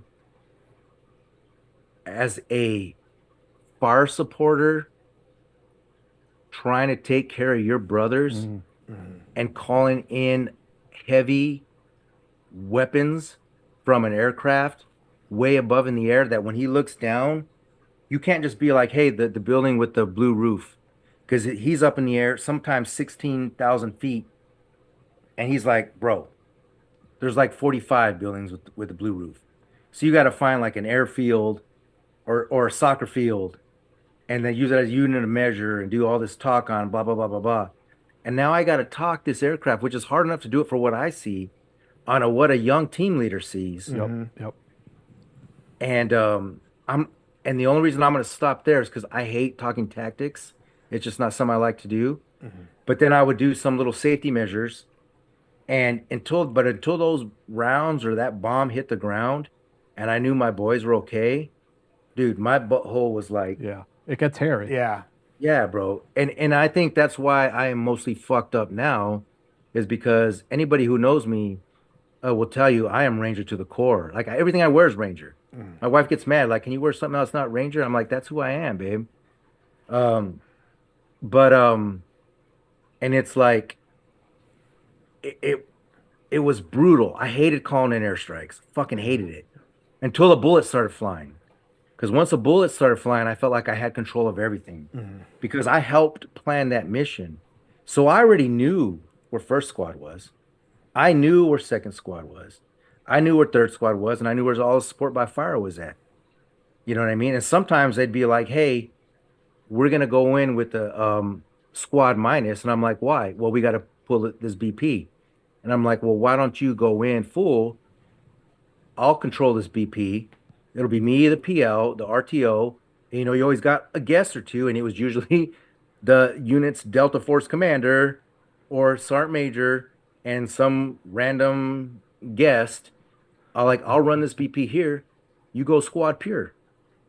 And so I was very fortunate because of, I didn't make a mistake in what I was doing, that I was able to do that. It's interesting to hear you talk about this like internal anxiety, because you hear this from the medics a lot because you're holding your teammates' lives in your hands, and it sounds like that was caused a real stressor on target. Yeah, man. It's like when I was talking to Greg from the 160th, and there's one thing he was like, my Rangers, and that's the way I looked. I know I wasn't the PL. But those were my Rangers. I was going to make sure that they were going to go home. I got well over 800 ops, bro. And I'm very, very, very fortunate to have never lost a man on target, which is pretty fucking incredible. Yeah. But I'll tell you what, if you shot around at me, I'm ruining your world, bro. I'm taking that fucking building down. And I had that kind of, I knew what I could and couldn't do. So for me, it was like, hey, sir, I'm doing this. He's like, Roger that. Hey, sir, I'm doing this. Roger that. And because he trusted me, and I was very fortunate for that deployment. And then the next deployment where Sweet ended up being the first sergeant, and I had Barnes as our platoon sergeant, and Petrie, our Medal of Honor winner, was a weapons squad leader. And I was very fortunate to where when we were in contact, if I felt the need, I'll give you a good example. When we went, I want to say it was Baghdad area. It was us and the unit. It was New Year's Eve, and we went to hit. We were going to take down a mansion with 26 Rangers. They were going to take down a underground area. And they knew we were coming somehow. And as we're moving through, and we parked good distance away, we had strikers. As we're moving through, they chugged grenades, and I want to say 2 or 3 CAG dudes got hit. And so our boys had to patch them up. So by the time they patched them up, we're doing this engagement. Obviously, we carry on with the mission. Their boys go to the other ground. We go to where we're gonna hit this mansion, and I'm like, and we're about to go, and I'm like, hey, sir, wait. And he's like, what do you mean wait? I'm like, let me drop a thermal barrack in that motherfucker with an AH-6, because if they have any kind of explosive devices or murder holes or anything like that, I'm gonna evaporate them. So with the thermal barrack, that AH-6 comes up, drops in. You can literally be right outside the wall, because it's not a shrapnel style thing, and it dropped through. There was nobody in that motherfucker. One dude squirted out that Bohannon, I don't know if you know Bohannon, ended up taking out with the striker. But they trusted me for stuff like that. And it made me very proud. And then the second deployment with them, I was able to do a bunch of cool shit. And the one thing I would like to say, because I thought it was kind of cool, is we were in Bakuba. And it was shitty because we didn't really own a spot there. We were just kind of just there. And so Dev and the unit would kind of switch out because it was nobody wants to be in there. We were stuck there. We'd get up, work out, play video games, go hit targets, get up, work out, play video games, hit targets. But Dev never wanted to drive because the IDs were bad. They were fucking up the regular unit bad. To the point where they knew where the dudes were at who were really doing this shit. And they weren't a high tier unit, but they were doing, they're fucking everybody up. And they were going to go there, but they weren't allowed to go there without armor and a brigade.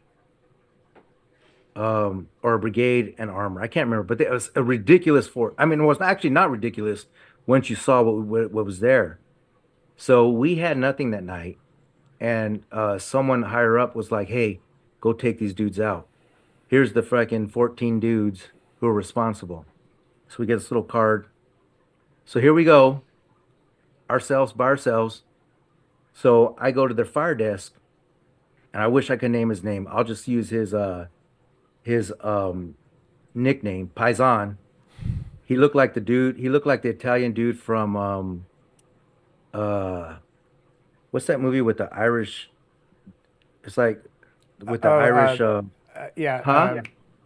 Boondock Saints, right? Boondock Saints. Yeah. Yeah, he looked just like him. And I was like, hey brother, your boys ain't going out and you're JTAC qualified because he got injured. He was a bad dude, but he got injured, so he couldn't do the full SEAL operation anymore. So he was on a desk doing fires and calling in fires from the desk. I'm like, hey, you can come out on target with us and be my RTO, and you roll with the platoon sergeant in case we get IED'd, because before that, I won't get into that story, but before that, we got IED'd, and it could have been my vehicle that went down. And I was like, that way, if I get killed, you can still control. But if we get to target together, just know, I get it, you're the tier 1, we're the tier 2, but you're going to be, you're going to just rack and stack, and I'm going to control the fires. He's like, fuck yeah, brother. So this dude's coming out in like fucking, I'm pretty sure he had a Delta Force t-shirt with Chuck Norris on it and like shorts, and his armor and stuff with his big old beard and stuff. So we go on target, and I had at AC-130, I had Little Birds, I had Predator, I had F-16s, and then like 3 or 4 other platforms in the air.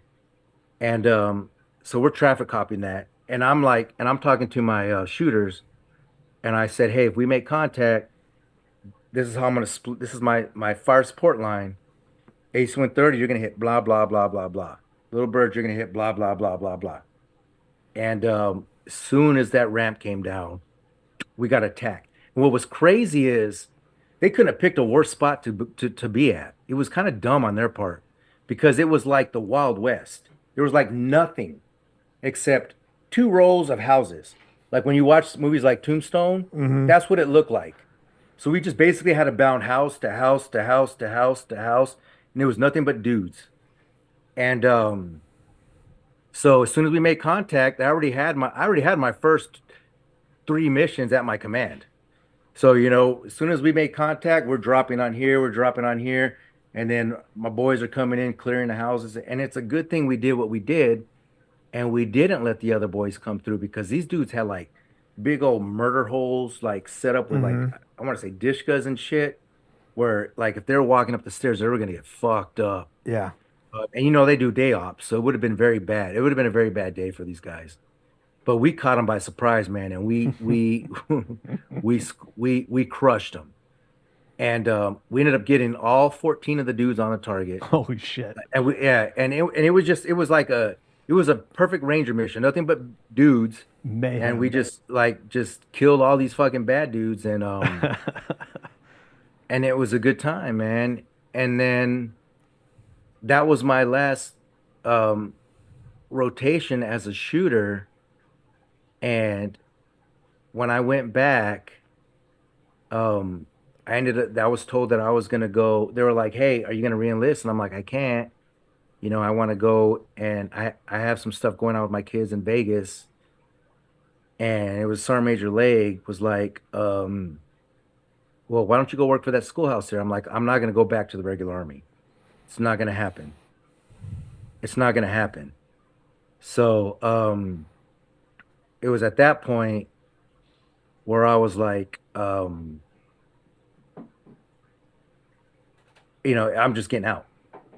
And they were like, "Well, what if we make it to where you can still wear the beret and you just got to come back to us?" And I'm like, "Hell yeah, I would do that." So, long story short, I ended up teaching at the first Army guy, Army JTAC, to teach at the JTAC schoolhouse, Wow. the Air Force JTAC schoolhouse at JTAC QC. They're in Las Vegas, Nevada. And Wow. regiment took good care of you too. That's awesome. Yeah, yeah, that meant a lot to me. But before that happened, the one thing I would like to say, um, you get medals, man. And in Ranger Regiment, we're only allowed medals every other rotation, unless a bunch of people get hurt. So medals are kind of, they're cool, and every time I was allowed to get one, it'd either be from Dev or the unit.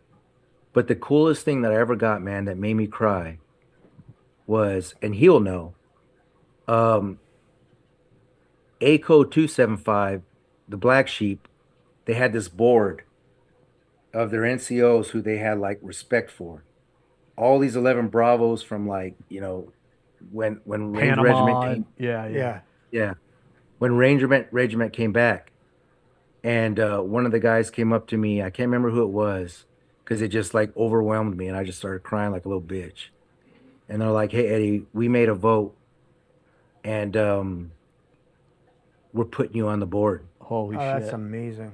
So I was the first non-11 Bravo to get put on that board. I don't know if they have another one since then, Yeah. but now me and my son, who ended up becoming a Black Sheep, both have our name on that board. That's amazing. So, Unreal. yeah. So when Eddie's talking about 11 Bravos, he means like the infantry, the line infantry, and he was, a 13 Fire Fox, support. a Fister. So that's amazing. I'm curious about something because it all seems so very technical. And anytime I've seen like a combat controller or JTAC operating under pressure, they were always cool as cucumbers. Like there's so much going on. They're and they're juggling so much in the midst of a battle. And you said you weren't good at school, right? You said that that learning wasn't much for you or whatever. But you're talking about controlling multiple stacks of air, and I know that you have a formulated plan, but obviously at some point that plan can go to shit. Absolutely. How do you manage that? How do you track it? How do you stay calm and know who you want and what you want from them? You want to know the truth? Yeah. I'll tell you the truth. Before every deployment, when I knew I was about to go, my wife said I would just like, I'm a very passionate and loving and this and that. I'd become stone cold, and I would cry a lot because I was scared. And every day that I woke up and went to the gym, I prayed to God that I didn't have to do that, because it's scary, man. Because if it was me by myself dropping a bomb from that high up or whatever, I wouldn't, it is what it is. I fuck it up, I kill myself. But when you can kill somebody else's, that another Ranger, Right. who, when I was on target, I get it, I'm not the PL, but they were my Rangers. Right. I was taking care of them, just like the medic. Right. They were my Rangers. But for some reason, man, when that first flew by your ear, or that first round, I wanted control, Right. because I'm like, I know I can kill this dude, Yeah. or I know I can kill these dudes. So if we hit a target and we kill 16 dudes, at least 12 of them are coming from me. Yeah. You know what I mean? and it's because I think it came a lot with the way that I fight in martial arts. I'm a very big violence of action kind of guy. Mm-hmm. So if you're throwing punches at me, I'm not the kind of guy who just blocks. I'm the guy who likes to block and get in. Mm-hmm. The same thing as if you're shooting, like I'm coming up at you and moving towards you. So now your mindset goes from being a killer to a victim. Mm-hmm. And once violence gets in my head, I am extremely calm, Mm-hmm. and that's my world. Mm-hmm. You know what I mean? And that's when I am at my best. And at that point, I can't explain it, man. I just know where everybody's at. I'm racking, I'm stacking, and there's so much math that goes into that. Yeah. And I suck at math, but somehow like I was murdering it, man. And it's just because I'm very good at hectic combat situations. You know what I mean? When when I went to Ranger School, if your PL gets a no go, everybody gets a no go. Right. I was a squad leader. My PL got a no go. I was the only one that got a go because they all got confused and they couldn't react when they were getting ambushed. And I freaking moved my team in, took down the freaking enemy, and called in a freaking artillery strike. So I got to go, and everybody else got a no go. I'm just really good at violence, man. Yeah. And it's not, I'm not proud of that. It makes me sad, to be honest with you. It's one of my things I'm struggling with because I'm a very good person, and I have a big heart, and I love people, and but when it comes to violence, I'm really good at it, man. I'm just really good at it, and I'm very calm, and but like I said, I would cry before deployment, and I never every time I was praying to God we didn't have to go out every day, Mm-hmm. but we always ended up having to go out. And when I was on target, you know, killing someone with my M4, I got a bunch of kills with my M4. That's easy for Mm-hmm. me, You know what Right. I mean? You're right there, like, bye. Right. But calling in a freaking bomb or a rocket from a lot of people talk shit, but guess what? If I would have killed our own guys, they'd be like, you killed them. Right. But like me and the snipers, and it's fun competition. We always do that competition. They're like, well, yeah, but you called in this. I'm like, motherfucker, you call that shit in because Yeah. you look at people who've done that who aren't qualified. They got silver stars. You know what I mean? All this shit. Now, that's just a normal day for me. Right. But I don't know, brother. It was just something in me that's just what I was good at. Like I like being in charge. I like having the ability to take control of that objective. And what was really cool is no matter how badass our PL or platoon sergeant was, they trusted me that when I came on the mic, everybody shut up and let me talk because they knew I was going to do something devastating. Yeah. So I was very lucky, man. I was very fortunate. And I watch these boys nowadays when I went back as a civilian, man. You can't even drop a goddamn coconut out of an aircraft without talking to the damn, JSOC commander. It's insane. Yeah. Who was it we were talking to? He said that he had actually he had to research all the ROEs every time he came in because they would change so much. And Oh, he yeah. actually had this whole thing that he had to go through that troops are in duress. No civilians present. That shit actually got so complicated. There Yeah. were commanders who didn't understand the ROE, and it was a small group of JTACs who kind of had that knowledge that it resided with. Yeah, that got incredibly Yeah. complicated Yeah. as the war went on. Yeah, my ground commander was a PL. And then when I went in as a civilian, the ground commander had to be a captain. Right. Right. Yeah. So talk to us about you went and did this job at the schoolhouse, and what was the rest of your time in the Army like? So when I went to the schoolhouse, and this is just me, I just can't stand, and that's why I'm struggling now where I'm at, but I can't stand just being there and and not making a difference. So normally, if you're an Army guy, and I was teaching at JFC, which is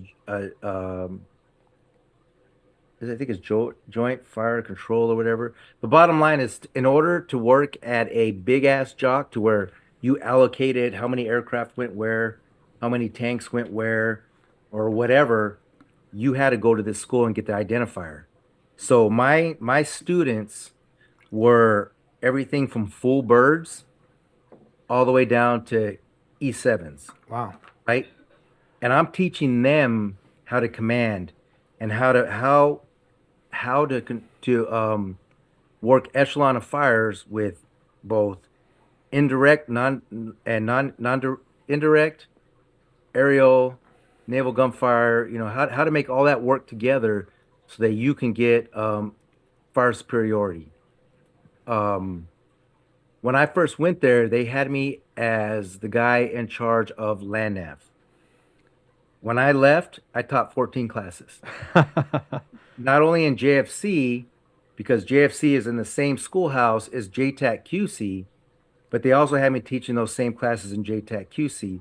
Plus, I invented an urban simulator to where they used to be just two tank battles where they would have to come together and plan. So then we added an urban one. They'd come together and they'd plan this big old mission. I'd have them plan like a primary and a secondary, and then I'd come in and just blow their fucking plans apart. Which was cool because you'd have everything from 160th pilots, F-16 pilots, to admirals in the Navy. Or not admirals, but captains in the Navy, to like literally everything you can think of, every branch. And but it was funny because the 160th guys could plan two things in like 45 minutes, but everybody else, it was like taking them like the whole day, 2 days that they had to plan. That was And just then, I picking would the sit there font. and That was the picking the font on the PowerPoint, right? yeah. Yeah. Sorry. Go ahead. No, you're good. And I would sit there and explain to them how they could make, this and that better. And then my plan after that was to go to RRC selection. I was an E6. So I was very big on keeping my rank down because I didn't want to grow rank, because I knew once you grow rank, you're out of it. Well, I get a call, and it might have even been Domay. Was it Domay? It might have been Domay. But they were like, "Hey man, congratulations, I'm making E7." I'm like, "What the fuck do you mean?" Like, I don't have a DA photo. I didn't update anything. First look, I made E7. Well, back then, for RRC as a fire supporter, you had to be an E6. So I'm like, well, fuck, now what am I going to do? So I ended up going to regiment. And then I was in regiment for like 4 days. And then they were like, hey, do you want to go be the FSNCO for RRC? And I'm like, fuck yeah, I'll do that. So I went to RRC, became the FSNCO, which basically meant I taught the boys going through selection. I would take them to a certain spot, and I teach them CAS, and I'd play the bad guy and have them control an aircraft and fucking find me and shoot me and track me down or whatever. And but more importantly, I was an ops damn freaking NCO for every damn MLAT that went down. So I went to first MLAT, second battalion's MLAT, third battalion's MLAT. I had to sit there and brief all their op orders and sit there for I'm not getting into detail for what the stuff was going on, but yeah. So I was basically the MLAT guy. But and then I retired out of that. It's awesome. That's wild. Yeah. Incredible career. And did you get medically retired? Is that how that happened? No, sir. I got. Oh, okay. I had because I had my years in the Navy. In the Navy first. also. Yeah, and then that. So I retired at 20 years. Wow, amazing. When I retired in 2013, they actually didn't pay attention too much to medical, and when I retired, they gave me heartburn and toe fungus. Yeah, sounds about right. Yeah. Yep. Yeah. So I had like 40% when I got out, and I had to get lawyers and stuff. I'm at like 90% now. Good. Because apparently my knees and my brain and all that, my hearing, none of that was combat related. But that's another fucking story. Yeah. We ain't gonna even get into that shit. So tell us about post-service life and kind of like where that took you, or not post-service necessarily, but post-military. Yeah. So that's a good and humbling one, man. So when I was growing up, I wanted to be Rambo. So my two favorite movies were Rambo and The Bodyguard. And I was always a class clown in school. And one of the teachers, they had us do a book report. I tried to fuck it up or like read just the beginning and end. She caught me. Long story short, I saw this book and it had like a samurai sword and a Beretta. Well, it happened to be about a ex special ops guy who was a bodyguard. So that ended up being my dream, right? So, I found out about Gavin DeBecker. They usually start out with, I think they start out with like 2,500 applicants, and then you have to apply in your region to go to a PT or to go do a PT thing. If your resume is good enough, you get to go do the PT course. And then if you pass the PT, because I ended up being a PT evaluator in Dallas. I didn't know this at the time, but you can kill it. But if you're like wearing long shorts under your knees or your pants are sagging or whatever, because at the end of the day, you represent your client. So then they pick who gets that, and then there's like a couple other series. I don't want to give away too much of their stuff, but it was a long process, and then I ended up going to the academy with like 45 people. And they said they usually start with 25, 2,600, and they ended up like with 45 or something to go to the academy.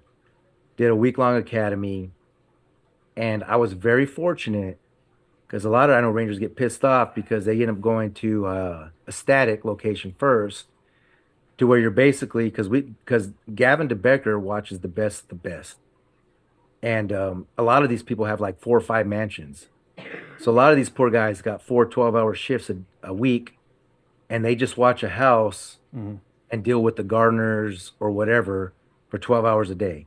I got put straight up on a dynamic detail. And it was in Dallas, Texas. And so day one, when I remember when I first got there, they're like, hey, we're going to let you get in the groove. We'll start you on Sundays, blah, blah, blah. And then eventually you'll start to go with the family by yourself. Day one, they came out and they're like, hey, Eddie, we want to go to the mall. And I'm like, holy shit, what am I doing? But that was like, being a bodyguard was fucking amazing. It was what I was born to do. The problem was it's 90-hour weeks, but you don't know your hours. You know the 4 12 hours that you have to be there. But if me and my wife went on a date, I get a phone. We have to take 2 vehicles because I can get a phone call, and they're like, "Hey, man, they decided to go to a movie and dinner, and we need you to advance it." So I'd have to go to the freaking movie theater, buy the ticket, see where they're going to be sitting, see where the restrooms are, see the exits, and then go pick their favorite restaurants, go to every single one, talk to the valet, all that stuff, and be like, hey, man, I'm going to pay you this. You're going to park the car here. You're going to give me the keys, blah, blah, blah, blah, blah. Talk to the waitresses and be like, hey, whatever they order, give it to me because I got their stuff. I'm going to pay their checks. If they get something else, so that when they're done, basically, they can go eat. And when they're done, they give me a thumbs up. And I'm like, we're good to go. The one thing I will say is, because not only did I have my main client, I had people come through. I was very fortunate that I never had a horror story. And all the people that I had were very amazing people. And funny thing is I can't bring up the clients because I could literally get sued very bad. Like if I wrote a book, like for every page that was published, it's like $1.50 or some shit that I get sued. But the funny thing about it is my guy who I represented said that he wanted me to thank everybody in special operations because he's a huge special operations fan. And he would ask me because I would go to these events. And one day I asked the company and I'm like, hey, my client wants to know if I can, and whenever I run into special operation guys, if I could thank them for their service. And he's like, yeah, you can. So I'm like, cool. So basically, if we weren't on air, I could tell both of you exactly who I was my main bodyguard. And they can't get me because I'm like, bro, you said I was cool. I can't write a book or anything about it. Right. But I could say thank you from the family for what you do. But yeah, so that was a good time. But Well, I will tell you on the dark side of that was all this shit that we did. We just talked about, well, you were in Ranger Battalion and you were doing this and you were doing that and you were calm under this. So when I was a bodyguard, you know, I may just have to drop him off at a movie theater with the right door.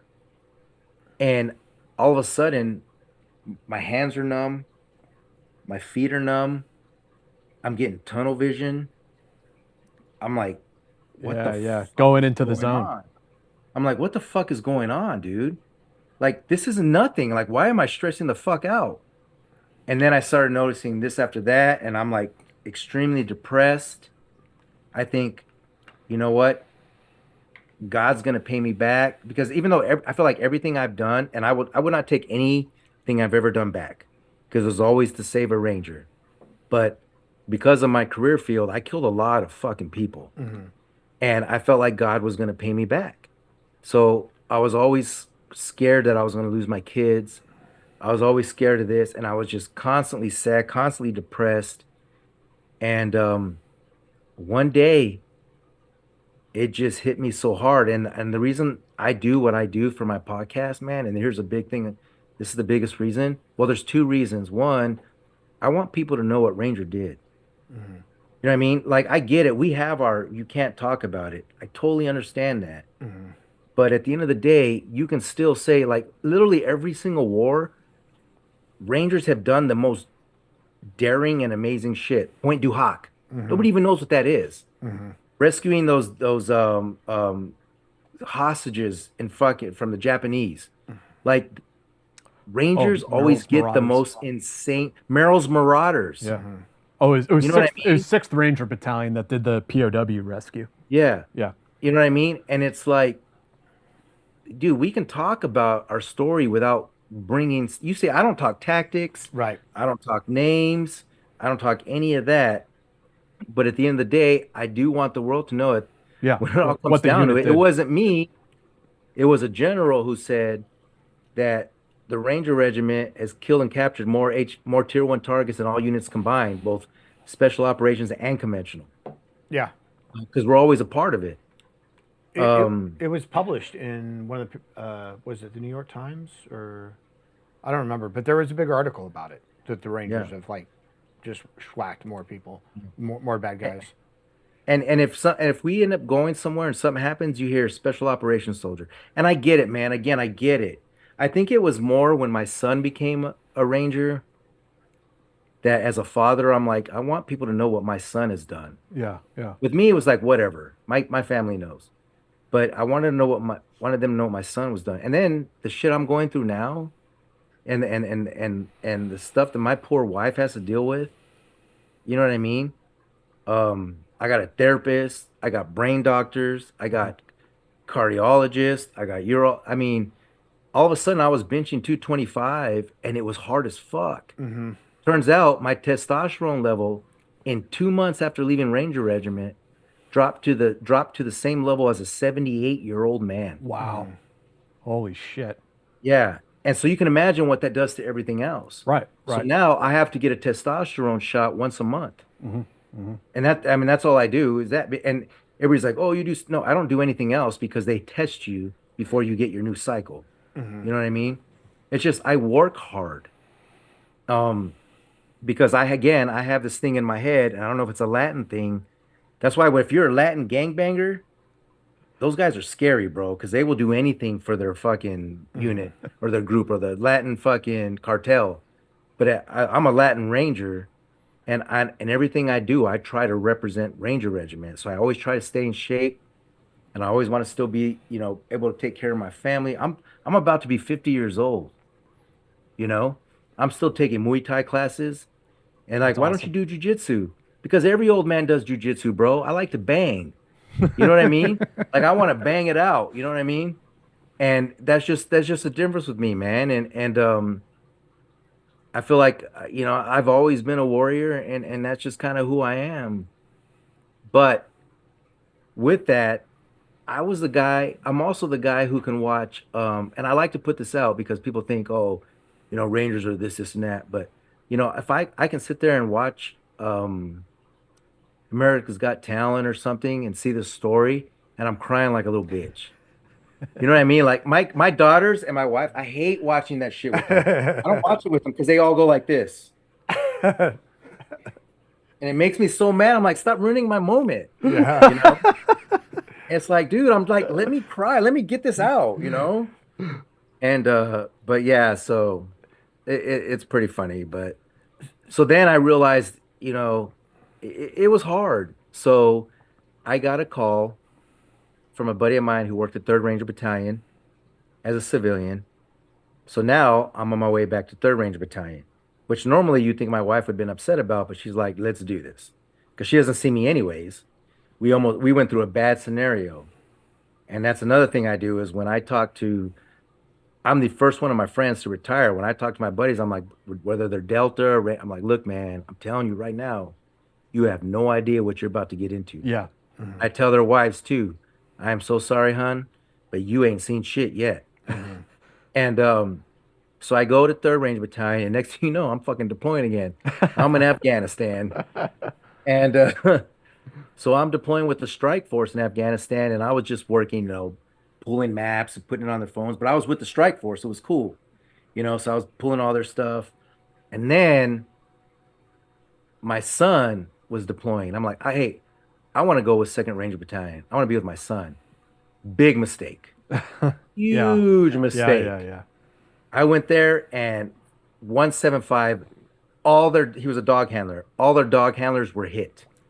Oh. The one guy who was there was shot in the face, but recovered. Either shot in the face or shot in the neck. I can't remember, but he recovered. So now I'm like, what the fuck, dude? Because now I wasn't around fighting when we had to work with the indigenous. Mm-hmm. You know what I mean? Yeah. So now you get these dudes, hey, you got to do this. And then when shit hits the fan, they run. And now our boys are just fucked. It's not Ranger pure like I was used to. But my son, being a dog handler, has got to go up with these knuckleheads. So when they run back, he's not going to be protected. Mm-hmm. So I was scared shitless. I can't tell you if any of you guys were to walk outside and get in a fight, if you think I could just a fist fight, no weapons. If you think I could sit inside and let that happen, you're smoking crack. Mm-hmm. Now having to give even before my son, putting boys in the bus to go to the fucking vehicle. And by boys, I mean men, but I mean, I'm an old man. Yeah. And just like not being able to go with them was heartbreaking. But my son, bro, I'd put him on target and I'm watching that shit live. That was not good for you, man. Yeah. I'm sitting there and I go back and I'm crying in my hooch. I can't tell my wife about anything. I can't do this, and that. And my son, a couple times he was walking point, and I'm sitting there and I'm putting his I'm just like, oh my God. And I'm watching, they're like, oh, the bad guys own this area, this area, this area, this area. You're going to go in the middle. 25 of you are going to go in the middle, and you're going to get this guy. And when it's you, you're like, fuck it, I got this. When it's your son, but I will say the one cool thing that happened out of that, and it was going to look at me like I'm weird, is one night my wife was mad at me because I do a lot of dumb shit and I make her mad all the time. And we just got off the phone, and it was, I think they said it was a 2,000 pound or 25,000 pound V-bid hit us. I remember that. And that thing just boom, just blew right there in Bagram. And my son's walls caved in on him and his dog. And I remember I was sitting there with no shirt on in my pants, about to lay down, like thinking like, feeling sorry for myself because my wife's mad at me. And I hear this like boom, and it hit. I thought it was mortars because it hit the gym, and then one big piece hit where all our dudes were at, where our boys stay at, and the team house is at, and then one hit the jock, and then my window, the only window out of all the civilians, I'm the only one that took 8 big ass rocks coming through. Tink, tink. I thought it was bullets, so I thought the locals drew a bomb, and then they were fighting our own dudes during training, and they had real rounds. So I freaking run out, with no weapon, with my fucking Ben Diesel jacket, and I won't get too much into that after that because remember I'm a civilian, but that was fun. That was fun, being there when that shit's going down. And I was originally going to go to my son, but once I saw that the boys were already teaming up and moving in teams, I'm smart enough to know you stay the fuck away from it. Let them do their thing. And then I saw my boy, he came through. I knew he was safe, and watching the boys work and doing what I was doing. Yeah, man, That's awesome. that shit was badass. I didn't actually know that the Rangers responded to that and helped repel that attack. Yeah, well, because originally we were holding our sector, and then I'm used to this, man. I've been in so many of these. After I started getting bored, me and it was first Sergeant Archibald, who's now to be out to be Second Ranger Battalion Sergeant Major. I'm so excited for him. We just kind of looked at each other and we were just laughing because a lot of these dudes are new. Not our guys, but dudes are running around because you got knuckleheads running around from fucking some jock somewhere with two pistols like an idiot. And but so eventually I went to bed because I got bored. And shit's going on. It's going like for 12 hours, and they wake me up. They're like, "Hey man, we need you to make graphics because we're gonna take it down." Because I guess originally you gotta let the base take care of it, but they couldn't or whatever. I don't know. And they put themselves in a abandoned hospital. Thank God. There was CCT and PJs there. I want to say just like 3 hours before that happened doing training, but there was no one in there. So basically, after that V bid hit, there was 7 assaulters. Yeah, 7 assaulters, and so they strongholded that building, and they set booby traps everywhere, and they all had vests, and so they were hoping our boys would come through, and they were gonna clack that building down and fucking take as many people as they could. Well, we're not that stupid, so we cleared up to where we could, and then they were like, all right, we're gonna drop a 500 pounder. And they leveled that fucking thing, and all those boys went night night. And yeah, and then I guess one dude just quit. It was really weird. He was just like, "Fuck it, I'm not playing anymore." Started walking away, and one of our snipers from the top of the roof canoed him in the head because my foe was like, "Yeah, yeah." He still had his weapon, but he was just like, I don't know, like it was just cool to quit. He just started walking. He didn't even run. He had his AK. And he's just walking away, back to the village that's close by, and a sniper canoed him. And but yeah, that was pretty much into that one. And then I deployed again, and it was fucking horrible because there was peace, and all I did was I felt like I was in jail because I sat in my little Connex, got up, went to the gym, ate chow, and went back to my fucking Connex because there wasn't shit going on. But yeah, that was pretty much it, other than working as a civilian and, working for SOCOM now doing radio testing. Cool. Okay, so that's what you're doing today. And you said I mean, correct me if I'm wrong, you're still in the process of the medical treatment and kind of like getting your arms around that problem. Yeah. Can we talk about your TBI and like how it's affected you and or TBIs? And I want you to know I'm right there with you. Like I told you before the show, I forget my phone number, I forget my zip code, like shit that it has a huge effect on us. Well, I think what a lot of people don't realize is even before the war, we didn't have the high-speed Peltors or the stuff they got now. We had those little foamy yellow things. But when you're training, you can't have that in your ear because you're yelling.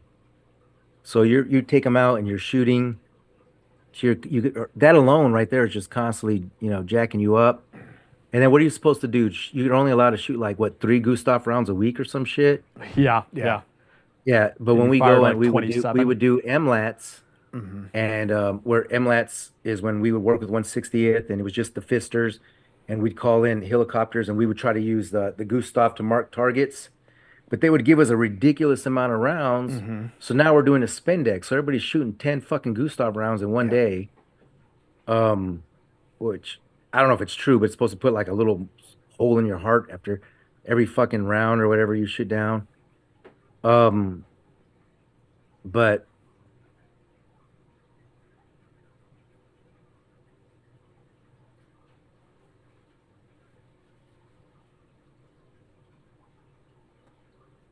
I could tell you for me,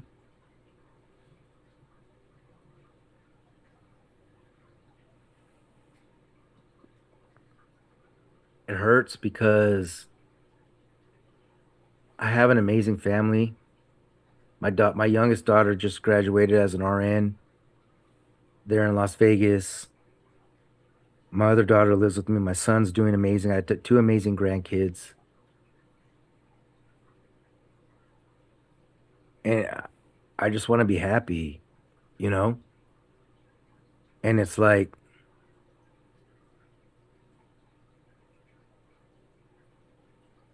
I don't know.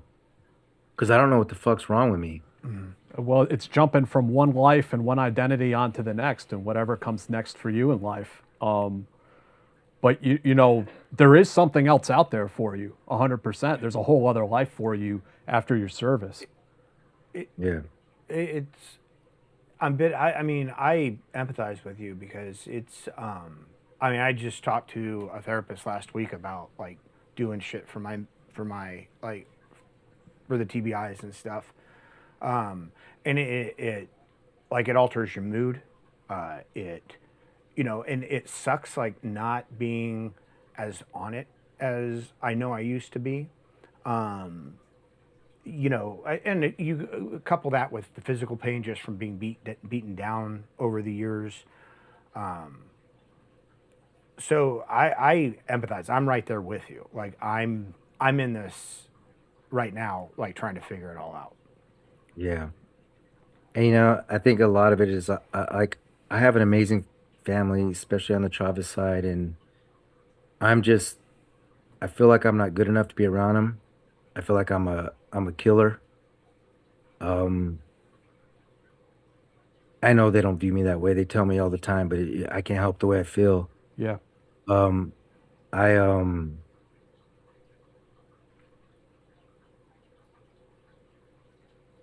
I don't know. I'm just trying to be a better man. And you know, the reason why I started, you know, my podcast, you know, the operator debrief is because I just want guys to get a chance to speak and kind of help each other heal, you know, and not everybody has to be a sergeant major to be a legend. Yeah. You know what I mean? A lot of Yeah. these boys serve 4 years, and in my eyes, are a legend of the Ranger Regiment. Um, but and it's just it's hard. And again, like I said, I won't take anything back. But at the end of the day, I took away people's fathers and sons, and they were bad and they needed to go. I mean, back in our day, we'd find maps of Disneyland and shit, you know. But it's just it's an everyday struggle. Yeah. And Yeah. like, you know, with my job now where I don't have Rangers around me anymore, Yeah. it's hard, man. It's hard being average. Yeah. I don't mean to say it like that. No, but I know what you mean though. It's Yeah, hard. you'll never be average, Eddie. There's nothing you can do about that. But I know what you mean is it's hard to go from being the pointy end of the spear with a purpose, with a passion, with something you always wanted to do. And you're doing stuff that they make movies about. You're doing stuff that they write books about. You're doing stuff that the little boys grow up pretending to do. Like you're fulfilling this thing, and then someday it comes to an end, and you don't have the job, you don't have the camaraderie, you don't have the community, you know, you don't have that esprit de corps, and then you're out in the civilian world. It's like everything's just kind of whatever, like yeah. blah. No, I totally understand. Yeah, and I worry a lot about my boys because I feel like, you know how our community is. They're very hard on each other, and it's like if our boys are successful, you got a lot of those knuckleheads who want to fucking bring them down. Right. But if they kill themselves, they're like, oh my God, you know, blah, Right. How blah, could this blah. happen? Yeah. Right. It's like, bro, maybe if you would have fucking supported them a little bit, Right. you know, I've never seen a Ranger succeed that I wasn't like fucking out goddamn standing. Right. Yeah. Heard there's a couple Rangers who made that bracelet that Taylor Swift wore when she hugged Kelsey, whatever, and now those dudes are fucking like killing it. Fuck yeah, bro. You know what I mean? Yeah. Fuck yeah. Like I don't get jealous of my boys. 'Cause I want Rangers to do good at everything they do. And if you're sitting there eating your fucking potato chips, talking about how badass you used to be, at the end of the day, bro, there's a reason we trained every day. Because if you don't train every day, you lose it. You know. And so I back up what I say. All I do is talk the truth, and I continue to train. I continue to try to be a warrior for my family. Like I said, I'm taking Muay Thai, dabble with jujitsu a little bit, but and by the way, I would like to say to people getting out, find something you like. If you're not a striker and you haven't been a striker, I don't suggest Muay Thai. Yeah. because I would say jujitsu because you can play around jujitsu till you're 80 years old and still be okay. You fuck around with kids and Muay Thai, you're gonna get yeah. Eddie, not tell us about your podcast, where people can find it, what it's called. Okay, cool, man. So, my podcast is Operator Debrief. We are on YouTube Yep. and other platforms, like Spotify. Sorry, I have to talk to my producers because like I said, my brain sucks. Spotify. What else? All social medias and Rumble. Um, And basically, I guess everywhere there's a podcast, you can have a podcast, right? Yeah. We'll Yeah, put a and, link down in the description to this podcast and video too for people who want to find it. How did sorry? it start? How did you start the podcast? So it's kind of funny. So at my new job that I'm at, it was me and a couple boys talking. It was me, uh, my buddy Craig, who you met, who's done a lot of cool shit. He wasn't on the soft side, but he did a lot of cool stuff on the security. He had to sit in front of Congress and get his ass chewed out a couple of times, which I thought was pretty fucking funny. I never saw it. But I'm like, that's pretty cool story. And then my other two buddies, who were SF commo dudes, support. But you know how that is. Nobody joins SF to be a commo dude. So if they trust you, they take you on target. So they end up going on target being the commo guy, so the SF commo dudes can be shooters. The SIGDET guys. Yeah, yeah. So, well, we were just fucking around talking about this shit one day, and originally we were talking about, like I'll show you here with what we're talking about making T-shirts and stuff, and we're like, yeah, and I was just screwing around. I was like, we should call it Two Dudes and Another Dude, and they're like, what are you talking about? Because me and my buddy would always fuck around. I'm like, what are you doing? Yeah, no, two dudes and another dude. And so we switched it around because there's four of us, and like, why don't we call it Three Gag, three guys and another guy. And so that's how we got our name. So my media company's Three Gag. And from there, we branch off and do other things. Operators Debrief is just kind of my thing that I do.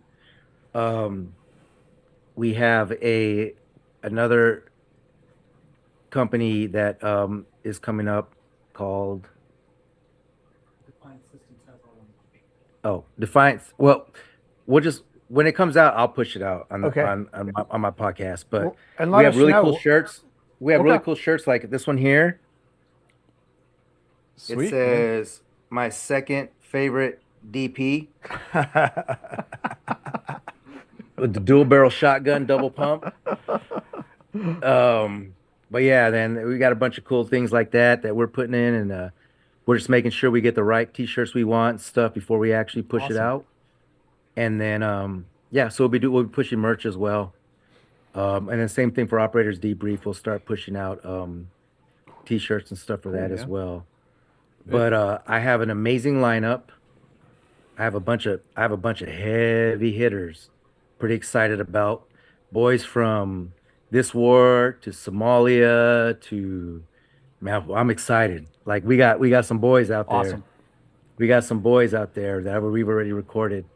My second video, for anybody who knew who goes there, my first video was they wanted me to talk about myself a little bit, but the first one we actually recorded was with my buddy Garrett from Delta. I served with his dad. Then I served with him at 275. Then he served with my son, and then he went to Delta. But that was the first one we filmed, and our audio was all jacked up. Yeah. It still has the most views, happens. ironically enough. We've been there. I mean, our audio still gets fucked up. Like we've never mastered the audio thing. Yeah, but it's still pushing the highest views. That's cool. And then we'll do buddy checks from time to time, but we'll video it, you know. And another thing I want to do, we just got a bunch of things we want to do out there. And I kind of want to bring like a relaxed environment. And then we have a Patreon, and the Patreon's Operators Debrief as well, right? Operator Debrief as well. And when I have guests that actually show up, we do some funny things. So the last ones we did, I'll give you, for one we did was with the 160th pilot, Greg. So we decided, I found out that Costco, the Kirkland brand, has like a equivalent of Grey Goose and an equivalent of Red Label and stuff like that.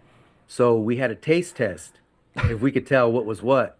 And the loser had to jump in our pool with these little itty bitty Superman underwear. Oh my God.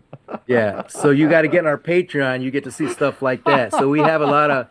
So what we'll do is, we keep it. We do our little fun, professional. But then we have the Patreon as well after, for, goofy, some of our goofy outtakes shit, as well as, funny shit like that we've done, like tortilla slaps, all that kind of shit. Is the operator debrief, is it, because you mentioned that, kind of talking to guys who are going through some of the same stuff you are, is it more focused on that than the sort of their history? Yes, sir. So it is. It is. It hits that a lot, but there are some stuff on there that we do add. So basically, it's like for some of them, if it's like if you're from the same unit, we're not going to go through your selection phase and blah blah blah. But I may ask what decided to make you go that route, and then like usually a couple operations that they did, and then it's like how you coping and and it's good. Like I'm really, really excited. We just had Greg's second episode pop out Sunday, and I'm really excited. My best friend Will Hudson is on the next one, and I watched it, and it like I laughed, I cried, and fucking I'm pretty excited about that one coming out. Not this Sunday, but next Sunday. Awesome. And then we have some heavy hitters after that. I got I don't know if you guys heard of the gangsters like Boley and fucking, dudes who are just somehow just unstoppable fucking killers. And, so my whole thing is just kind of bring awareness to the community, the things that we've done, as well as more importantly, how are we dealing with our lives now? Because I feel like some dudes might sit there and go, because I know when I felt what I felt, I thought I was being a little bitch. But it turns out that if you've done anything worth a shit in this war, you're fucked up. You know what I mean? It just is what it is. Yeah. And there's different degrees to it. And I just happened to be in that task force that we were going out, running and gunning once to 2 times a night. Yeah. You know what I mean? Yeah. And I'm very happy and fortunate for that.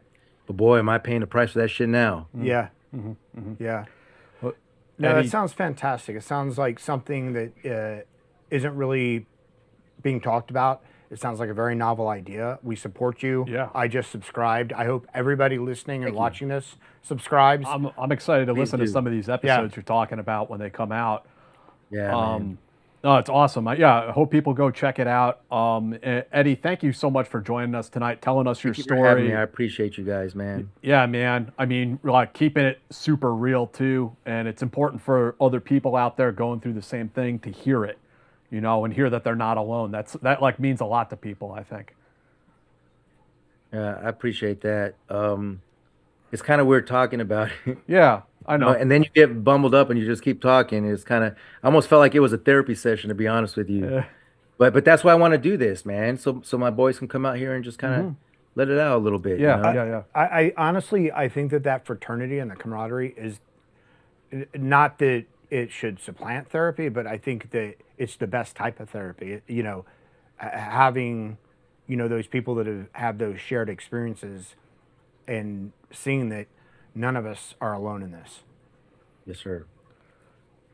Well, thank you I appreciate again, you guys Eddie. having me on, man. It's an honor. Thank you. It's our honor. You're the man. Any final thoughts before we get going tonight? Nothing other than the fact that the Steelers are the best team in the NFL. All right, guys. On Friday, we'll be back with Jack Devine. He was the head of the National Clandestine Service, or the Directorate of Operations at CIA. Had like a 32-year career there. So we'll have him here in studio on Friday. We're looking forward to that.